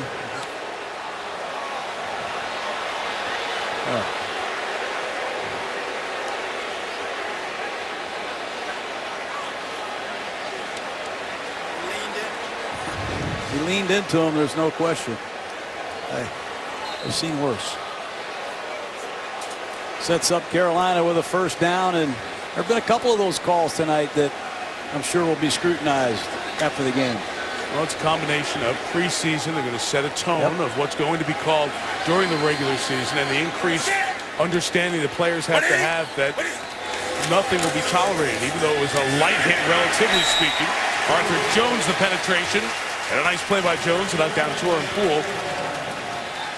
Anything late or player safety related is going to be whistled right away. When you're an outside linebacker, you have to set the edge, and that's what Simon does an excellent job of here, forcing the ball back inside to his help. And you're not going to find a more physical outside linebacker than Simon. He played every position on defense you could play at Ohio State. He just looks like a Baltimore Raven. What were you saying when we did that Monday night? The outside linebackers in the 34 set the edge. How do you do in pass coverage and pass rush? Exactly right. Examine all those things. Here's the pass rush on Brockle, the fullback. And the pass is incomplete. So we're seeing Simon involved in all three phases of the outside linebacker role here in this drive. And if you're going to be a protecting back against the Baltimore Ravens, you better know how to block. And clearly number 47, Richie Brockle, is no match for John Simon. Nice spin move back to the inside. And as I said earlier, Cam Newton has been knocked around all night. This Panthers offense, John, just 31 plays and 93 yards. Has not been impressive thus far. 3rd and 14. Simon chasing. Newton gets away. Runs away and goes down to 25 as Josh Bynes chased him down, the linebacker. And I used to really get excited about players that carried their ID with them. I call it individual determination. Run this quarterback down until the ball is blown dead. I admire players that give you every ounce of energy they have, and that's who Simon is. Great effort by Newton to set up a field goal. Needed 14, got 11. That's a great point because that's a sack and out of field goal range for a lot of quarterbacks. Also that innate ability Newton has to get down at the right time. He's so good at that. Speaking of good, Graham Gano has been solid tonight. Made it from 54, made that one from 42. And a Panther lead is 10.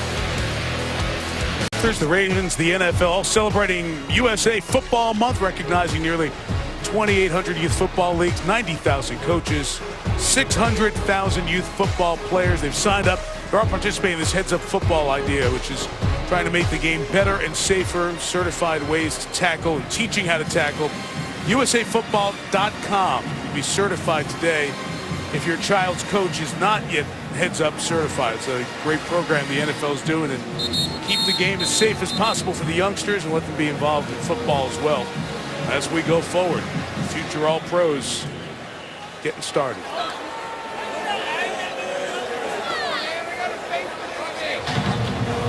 You know what, John?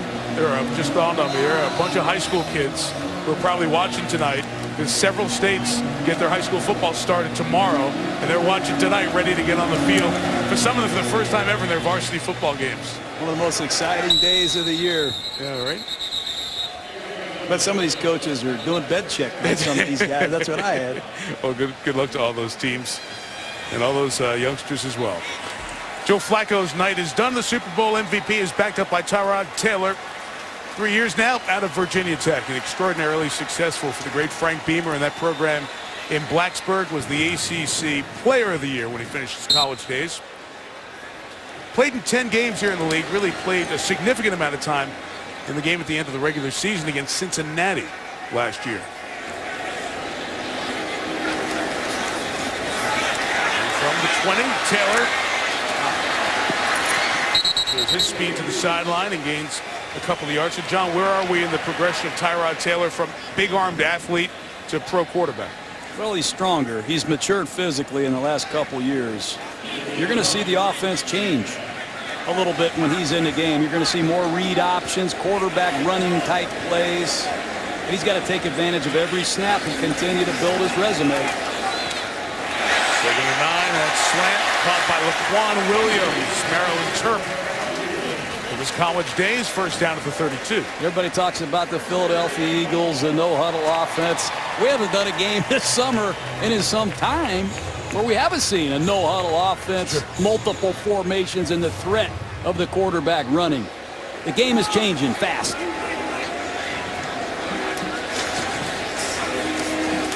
Anthony Allen with the carry to the 47-yard line, and it's a late flag coming in. Ron Harewood, the offensive lineman, was coming to the end of the pile and trying to clean it up, and they're trying to clean that stuff up as well. He's number 70. Personal foul, unnecessary roughness, jumping on the pile, number 70. Offense. Since the first down was made on the play, after the 15-yard penalty, it still will be 1st and 10. First down. Those always hurt you, but they hurt you when teams are doing what you just talked about, the no-huddle, quick-pace offense to get the defense on their heels. There's no doubt. These offenses can wear defenses out. Had a good conversation with this Carolina coaching staff and defensive team last night, talking about their experience against Philadelphia. That'll serve them well, as it has all night in this no-huddle offense of the Ravens. Panthers played the Eagles last week. They have to huddle. They get slowed down, and Frank Alexander drops Anthony Allen for a lost job. You know, Mike, it's not about how fast you run plays, though. It's the quality and the execution of the plays you run. That play right there, somebody didn't get a call, is an instant tackle for loss. Everybody has to be on the same page, no matter what tempo you use.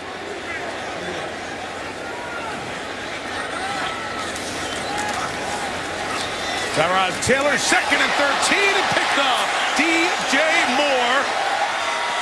The Carolina defense is the best offense I've seen this year. We want a Super Bowl like this. Get the right group of defenders and play this scheme. It can go a long way. That time, Frank Alexander has another great inside rush. I thought he hit Tyrod Taylor high in the face. You're going to see the rush coming off your right side. And once again, you play zone coverage. You never lose vision of the quarterback. You get some good breaks on the football. And DJ Moore, that's a legal play. Yep, 50-year man out of Vandy, who has 10 picks in his career, trying to secure his spot with those other corners we mentioned earlier.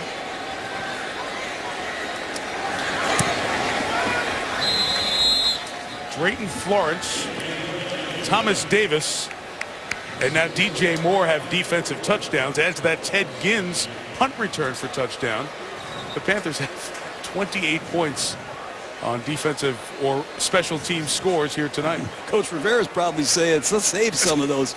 But you know what he did, Mike? He went out and he brought in a couple veteran defensive backs, DJ Moore and Drayton Florence, two men that he has familiarity with. They bring some veteran moxie to this secondary of the Panthers. And if you have a good idea how to play different zone concepts and you can disguise your looks with this pass rush, there's going to be a lot of interceptions in Carolina. But how about the additions to the secondaries in the NFC South?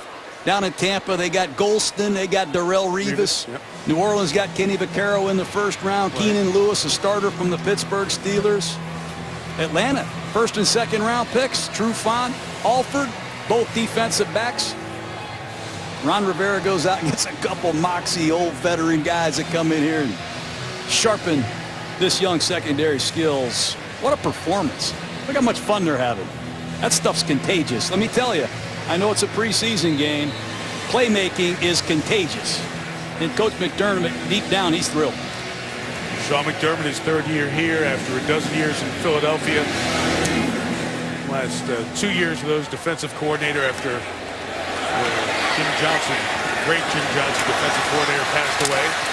Bobby Rainey had to jump up and catch it before it went out of bounds and returned it out to the 22. All the turnovers that have turned into points for the Panthers here tonight. Drayton Florence, 71 yards. Luke Kuechly caused the fumble. Thomas Davis scoop, slide, and score.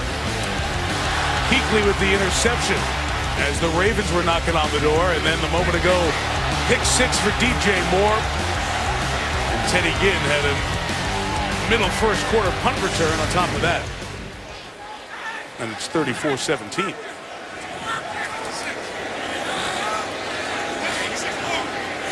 Bobby Rainey is now the running back. Little great option look from Taylor to the 34-yard line. Look who's in at fullback, Mike.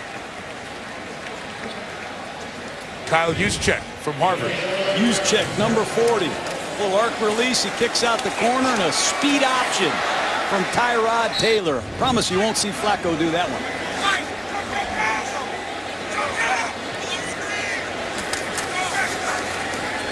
Middle run for Rainey. The Panthers secondary into the 45 as the third quarter comes to a close. 34-17 Panthers. One more quarter of preseason football coming up.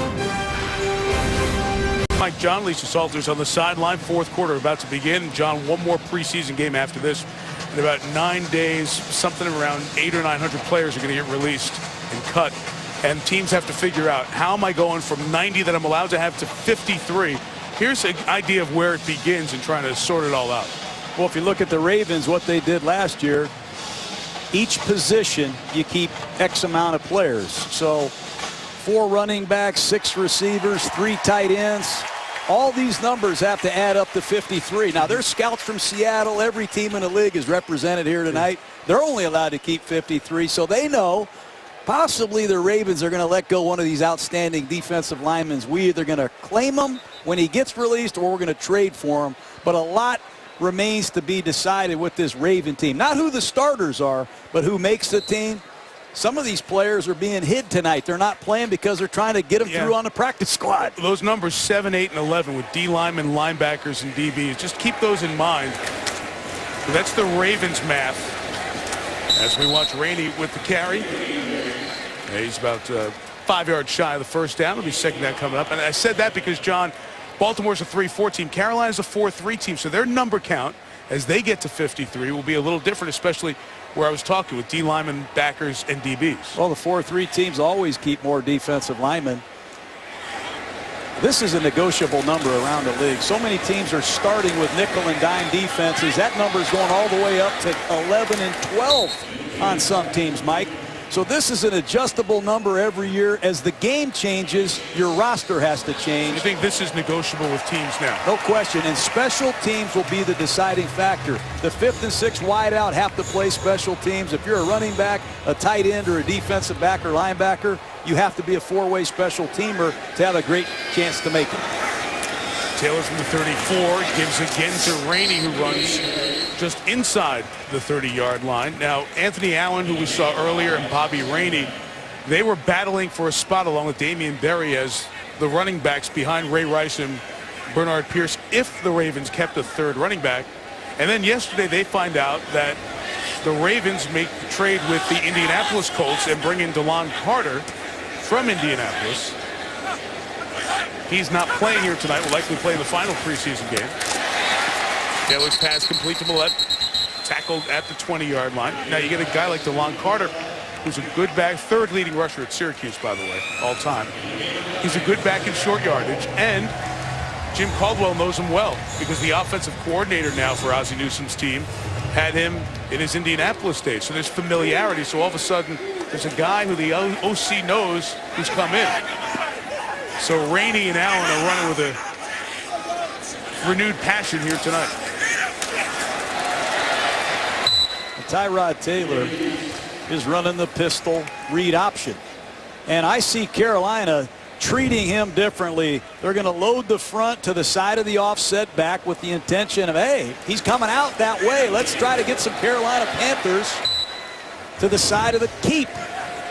But this read option, you have to practice it daily, and you have to be able to adjust your defensive plan accordingly when one of these quarterbacks comes in a game. Inside run down to the 11-yard line. So as you said, we're not going to see that much from a Joe Flacco. What do you do if you get in a situation where your quarterback gets hurt, your number 2, Tyrod Taylor, does some of this? Do you think in the regular season you would jump into some of this offense? I don't think there's any question. You do what your quarterback can do. And Tyrod Taylor at Virginia Tech, when we had him in the Orange Bowl, we know he can run the read option. He can run any kind of option you want.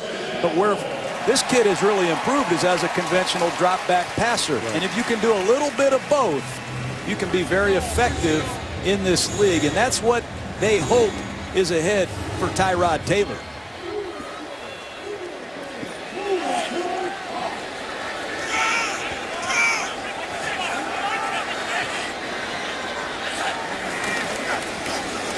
He puts it in the belly of Damian Berry, who runs to the end zone.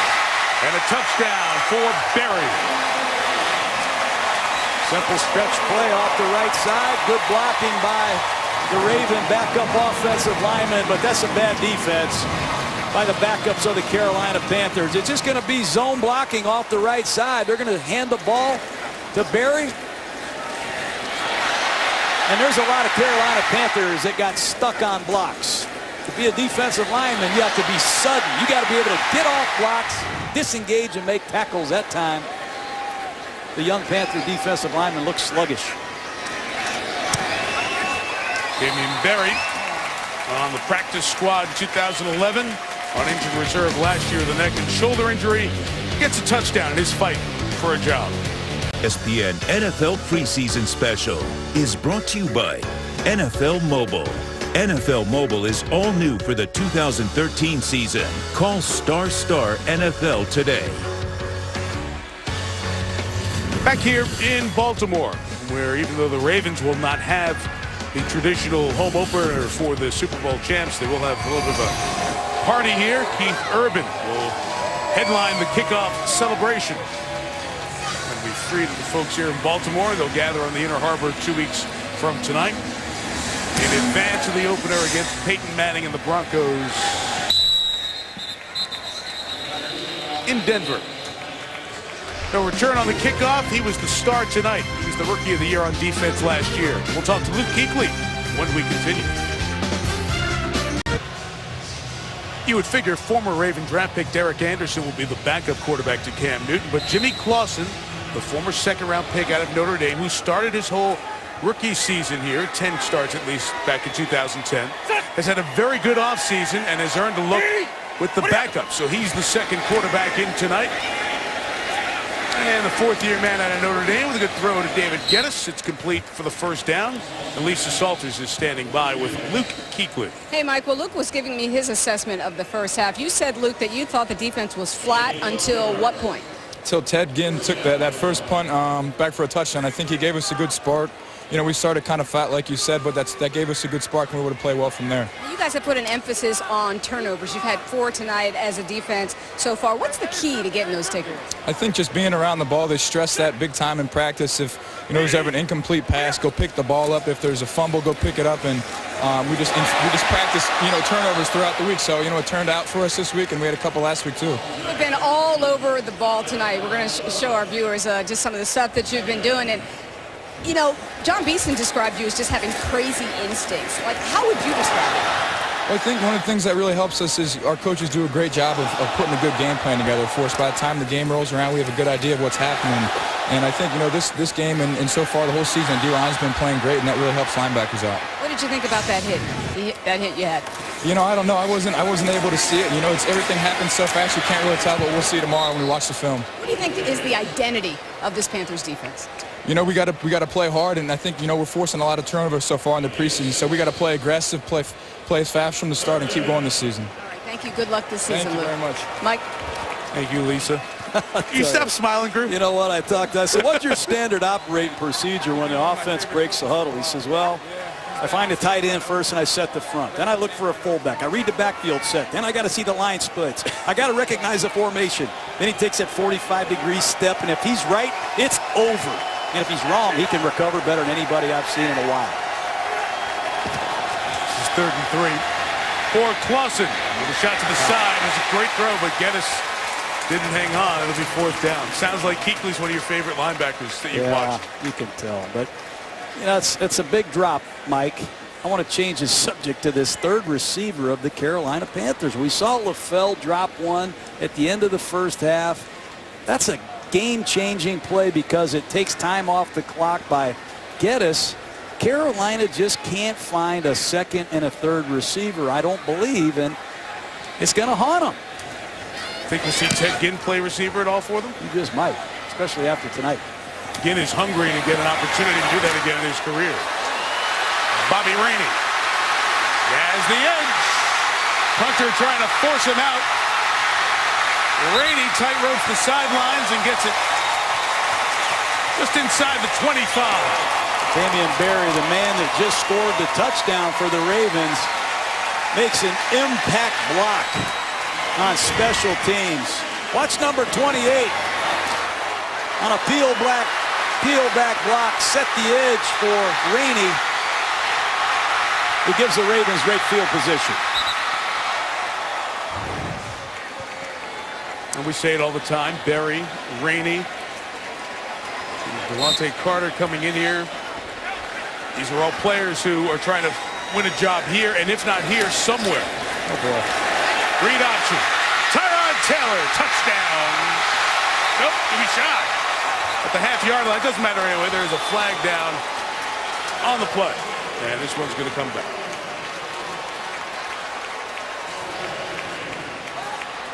Holding.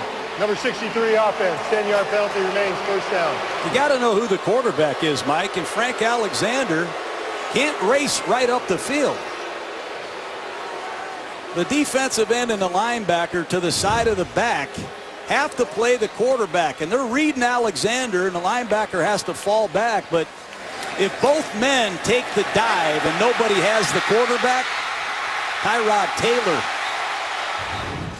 will be a household name soon. Know who the quarterback is, know the situation.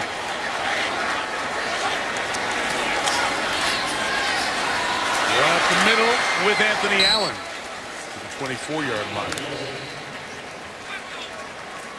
We see it with Washington and Seattle. We've talked about this ad nauseum this preseason. Just wonder how much of it will be a steady diet. We didn't see any read option stuff from Carolina tonight, and I'm sure we're going to see it once the games start counting. There's no question, and you're playing with fire, though, Mike. I remember in the days we never let our quarterbacks run. What do you mean by playing with fire? Well, in the old days, you never let your quarterback run. I'm watching these quarterbacks take off with the ball and do helicopter landings. Let's listen to these hits and look at the size of shoulder pads these quarterbacks are wearing. I hope nobody gets hurt because these quarterbacks are sure fun to watch, but when you let them run in this league, you're playing with fire. This is 3rd and 6 for Taylor. Pressure picked up for the moment, but nobody was open. He tries to escape, keeps it alive, brings them to their feet, and gains 2. It takes a wicked hit. That's my point exactly. It's a thrilling, exciting play to watch, but if you have real sound and real speed, you could hear this. And I'm not close to the field. Exceptional effort by Tyrod Taylor. Scrambling to his left. He makes 1 Panther miss. He makes 2 Panthers miss. 3 Panthers. And off he goes. But listen. Well, I'll tell you, I don't want to see my quarterback get hit like that ever. Mike Mitchell came for the big hit. They're trying to block a 36-yard attempt from Justin Tucker. Justin Tucker did a good job coming in here as a rookie. Replaced Billy Cundiff. Made 30 of his 33 field goals. Been solid here tonight. 7 points, 7 minutes. The athletic training staff of the Ravens and team doctors over talking to Tyrod Taylor. He talked about that big hit that he had, John, when his helmet popped off. As he did all the right. Mike Mitchell's going to make tackle. Taylor turns the back of his head towards him. I just hope that Tyrod's okay. Thankfully, that was the left side of his body, his left shoulder. You don't want to ever see a quarterback take flush hits like that, particularly on his throwing shoulder. But Mike Mitchell's hustling to the ball. He's been known as a big hitter, and that was a big hit. 7-point game, and no return. That booming kickoff by Tucker. You know, when I was with the 49ers, I asked why Joe Montana always sprinted out to his right. They said so he could protect his right shoulder. Sounded pretty good to me. And then when Steve Young became the quarterback, I said, how come all his rollouts and bootlegs are to his left? That way he could protect his left shoulder. Now I see quarterbacks running dive options, read options, speed options. They don't care which way they go. And it only takes one lick on a throwing shoulder. And Mike, the Philadelphia Phillies haven't been the same since Roy Halladay went down either with a shoulder injury. I worry about these guys that run. Is he rolling the wrong way?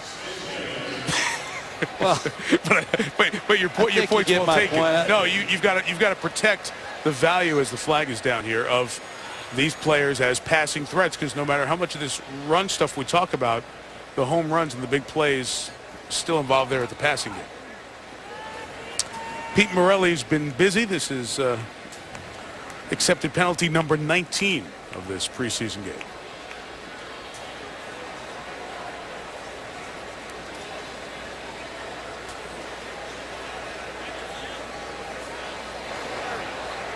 Personal foul, unnecessary roughness, number 36, offense. Since the first down was made on the play, it'll go 15 yards, it'll still be 1st and 10. Number 36 kicked the player. He is ejected by rule. He will be ejected. For Armand Smith, the second-year man out of Union College in Kentucky, does that, and it's a very good job by the officiating crew to maintain eyes on the play after it was done. And Smith, a guy who was with Cleveland 2 years ago, 4 games off the practice squad last year. It's not the way you try to make the team.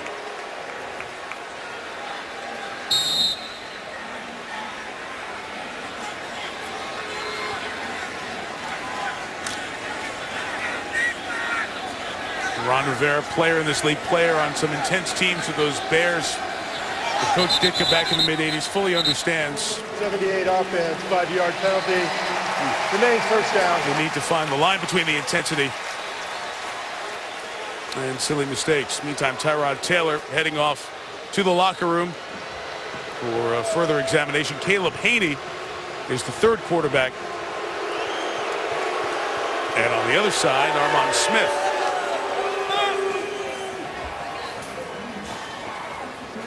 Done for the night by his own doing.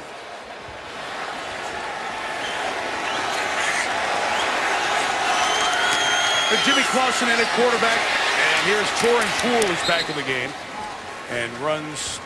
I'll mark him at the 16. So John, let's go back to Jimmy Clausen, because we went down to hear from Luke Kuechly at that point. This is the guy who's the 48th pick of the draft, had some very good numbers, really behind Brady Quinn in most of the Notre Dame career passing numbers. But once Cam Newton got here, Jimmy Clausen became a forgotten person. Yeah, when Derek Anderson showed up, he hasn't even been active for regular season games. So Jimmy is going to get a chance tonight, at least with the 2nd team line, to show what he can do. Torin Poole with the carry again, and you say that because of being the 3rd string quarterback. When he's played in these first 2 games, it has been, for the most part, players who will not be on the Panthers.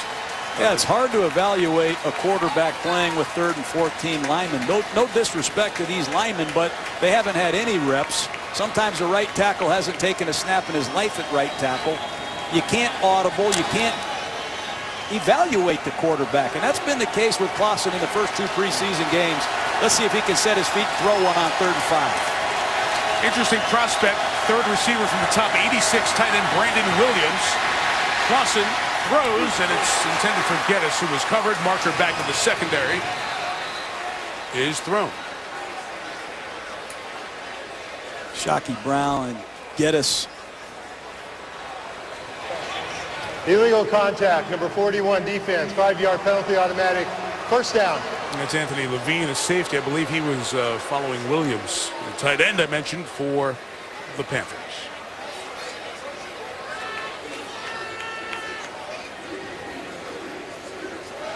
Mentioned Williams, 86 for Carolina. He's a tight end who played at Oregon after a couple of years at Joliet Junior College, but was diagnosed with narrowing of the spinal column, a bulging disc in that back. So he was away from football and then ended up playing basketball at a small college.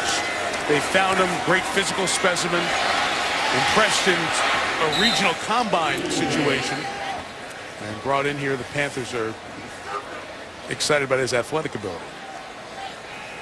No doubt. He looks the part, Mike. Ron Rivera laughing last night. There's this old sled called the Crowther sled. The what sled? Crowther, C-R-O-W-T-H-E-R. Okay. The old coach at UCLA, Tommy Prothro, had a Crowther progression he put all his blockers through. And Ron Rivera, one of his favorite things to do is watch Brandon Williams learn how to block on the Crowther sled. I'll get you one of those, Mike. Thank you. I look forward to it. I got you great stuff for your 50th. You have 3 months to get a gift from me. And I'm not 50. Tyrod Taylor, as we watch Poole with the carry. Tyrod Taylor, the Ravens quarterback, getting a concussion test back in the locker room. With all the attention to head injuries, one of the things that they do when there's the question if there's a concussion, immediately they go to a quiet place so they can do the concussion evaluation. And we'll ask the players a series of questions, including orientation, the day of the week, what day is today, where are we, who did we play last game. Just the beginning of a series of questions to try to do an initial assessment on a player to see if he's showing any signs of a concussion to go along with the physical symptoms. D'Angelo Tyson out of Georgia with the tackle as we dip to 3:38 to go. D'Angelo Tyson, number 93, another Baltimore Raven on the bubble here. He played in the Super Bowl last year. Going to be hard for the Ravens to let one of these big linemen go. Just a second-year player out of Georgia. Been a spot player, but he can play multiple positions, and that's what you have to do as a Raven defensive lineman, Mike. You got to be able to play in multiple fronts, right side or left side. The fans that are here urging their Ravens for the defensive stop. Slant by Clausen to Geddes. That's a good-looking throw and catch. It's a first down for Carolina under 3 minutes. And a huge play in a 4-minute drill on third down. When you run a 3-step drop under the center, that's one thing. But when you do it in the shotgun, you have to convert your feet, and it becomes a 1-step drop. That's a nice job by Clausen, getting the laces and making an accurate throw and letting Geddes win versus press coverage. Nice work by Jimmy Clausen.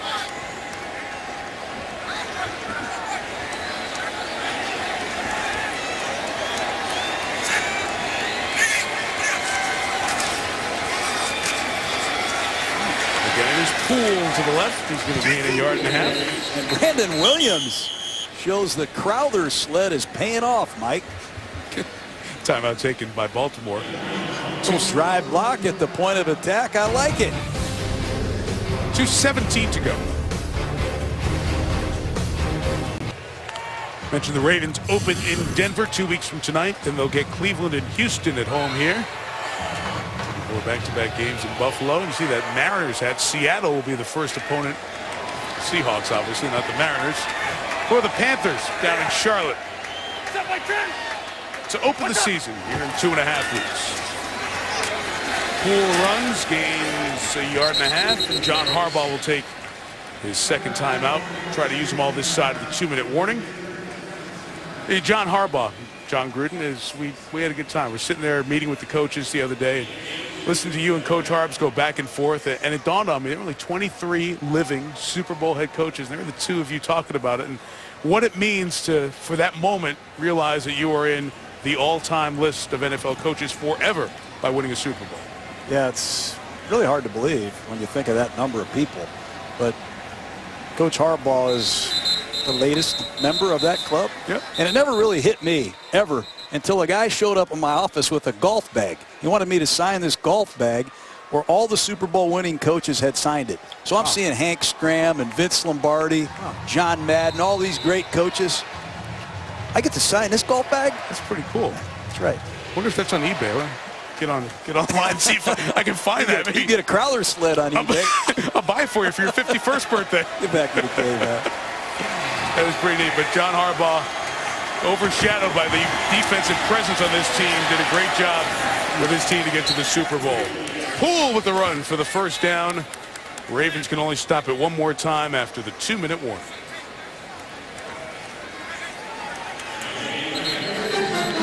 Two minutes till Sports Center, and the Panthers lead the Ravens by 7. 2.5 weeks away. FedEx Field calls Eagles and Redskins. And then Chris Bourbon and Trent Dilfer will be in San Diego as the Texans take on the Chargers. And then look at the other games we have there in September.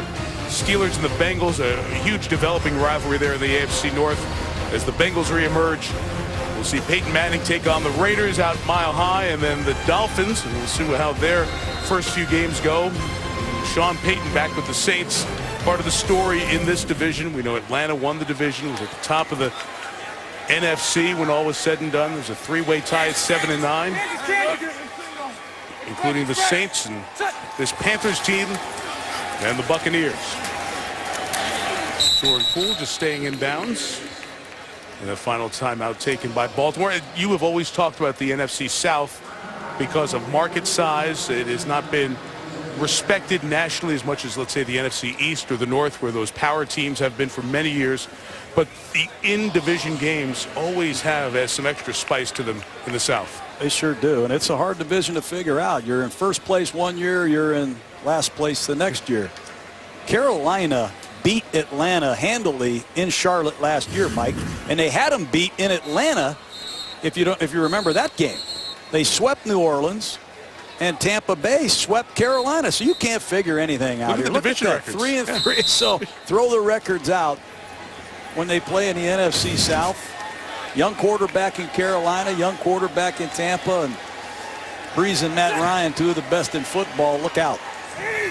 Minute 55, no timeouts remaining. Into the 40. And Baltimore cannot stop it. Panthers will end their preseason against the Steelers on Thursday night. 1 week from tonight. The whole league plays that final preseason game a week from tonight. And then after that comes the difficult part, that second cut that comes. They'll get down to 75 before the next game. And then trying to work your roster. As you said, John, trades, moves. I could use an extra receiver. I have surplus D linemen. And then once you get to 53, trying to get those 8 players for your practice squad. And then that first meeting all you guys talk about, when you have the 61 guys there in the room. And that's the group that you will begin the battle with. Clock dips inside a minute. We remind you that SportsCenter is coming up next. A lot of NFL talk and conversation. Matthew Stafford and the Lions in action and impressive against New England. NFC East and West, two of the best over there. Tony Romo and the Seahawks. Jaws is there. Tim Hasselbeck, Matthew Berry. They're breaking down the quarterbacks, the plays, the fantasy implications, and Ravens sideline sounds from John Harbaugh, mic'd up. All that and more on SportsCenter, plus the complete day in baseball and all the other news that happened.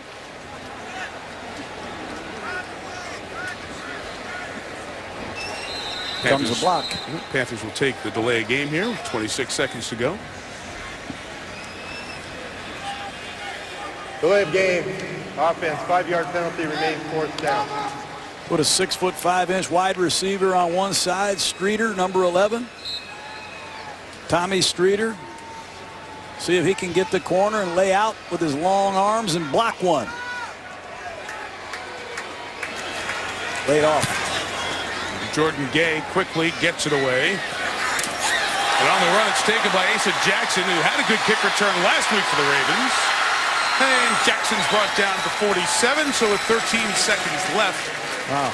He gives the Ravens a couple of shots downfield. Their 35-yard return. And as mentioned, Tyrod Taylor was taken to the locker room for a concussion test, and that means that Caleb Haney, whose famous moment came in that NFC Championship game of 2010 when Jay Cutler was injured, and then as the third-string quarterback, Haney came in, went 13 of 20, and nearly brought the Bears back at Soldier Field against the Packers. The inactive third quarterback in Denver all last year.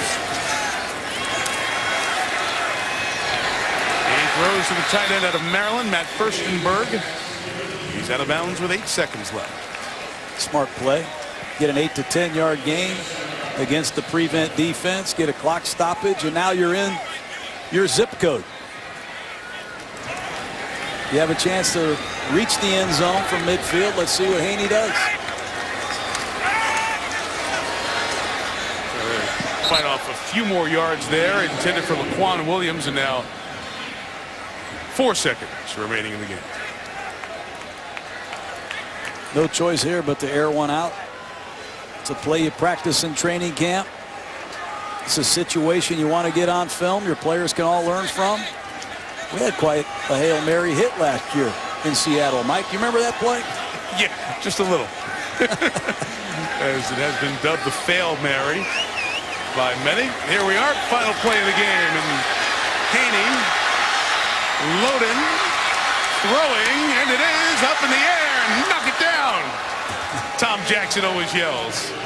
It gets knocked down, and the ball game is over. Carolina wins 34-27. Thanks to Jay Roth and Chip Dean, our great Monday night crew. You guys have covered 3 preseason games here in 8 days, our terrific crew. And we are ready for the opener in 2.5 weeks. That opening Monday night doubleheader in Washington and Philly will be Vic and RG3. We look forward to seeing you then. With John Gruden and Lisa Salters and our Monday night team, Mike Tirico, so long from Baltimore. Don't touch the remote. Here comes SportsCenter.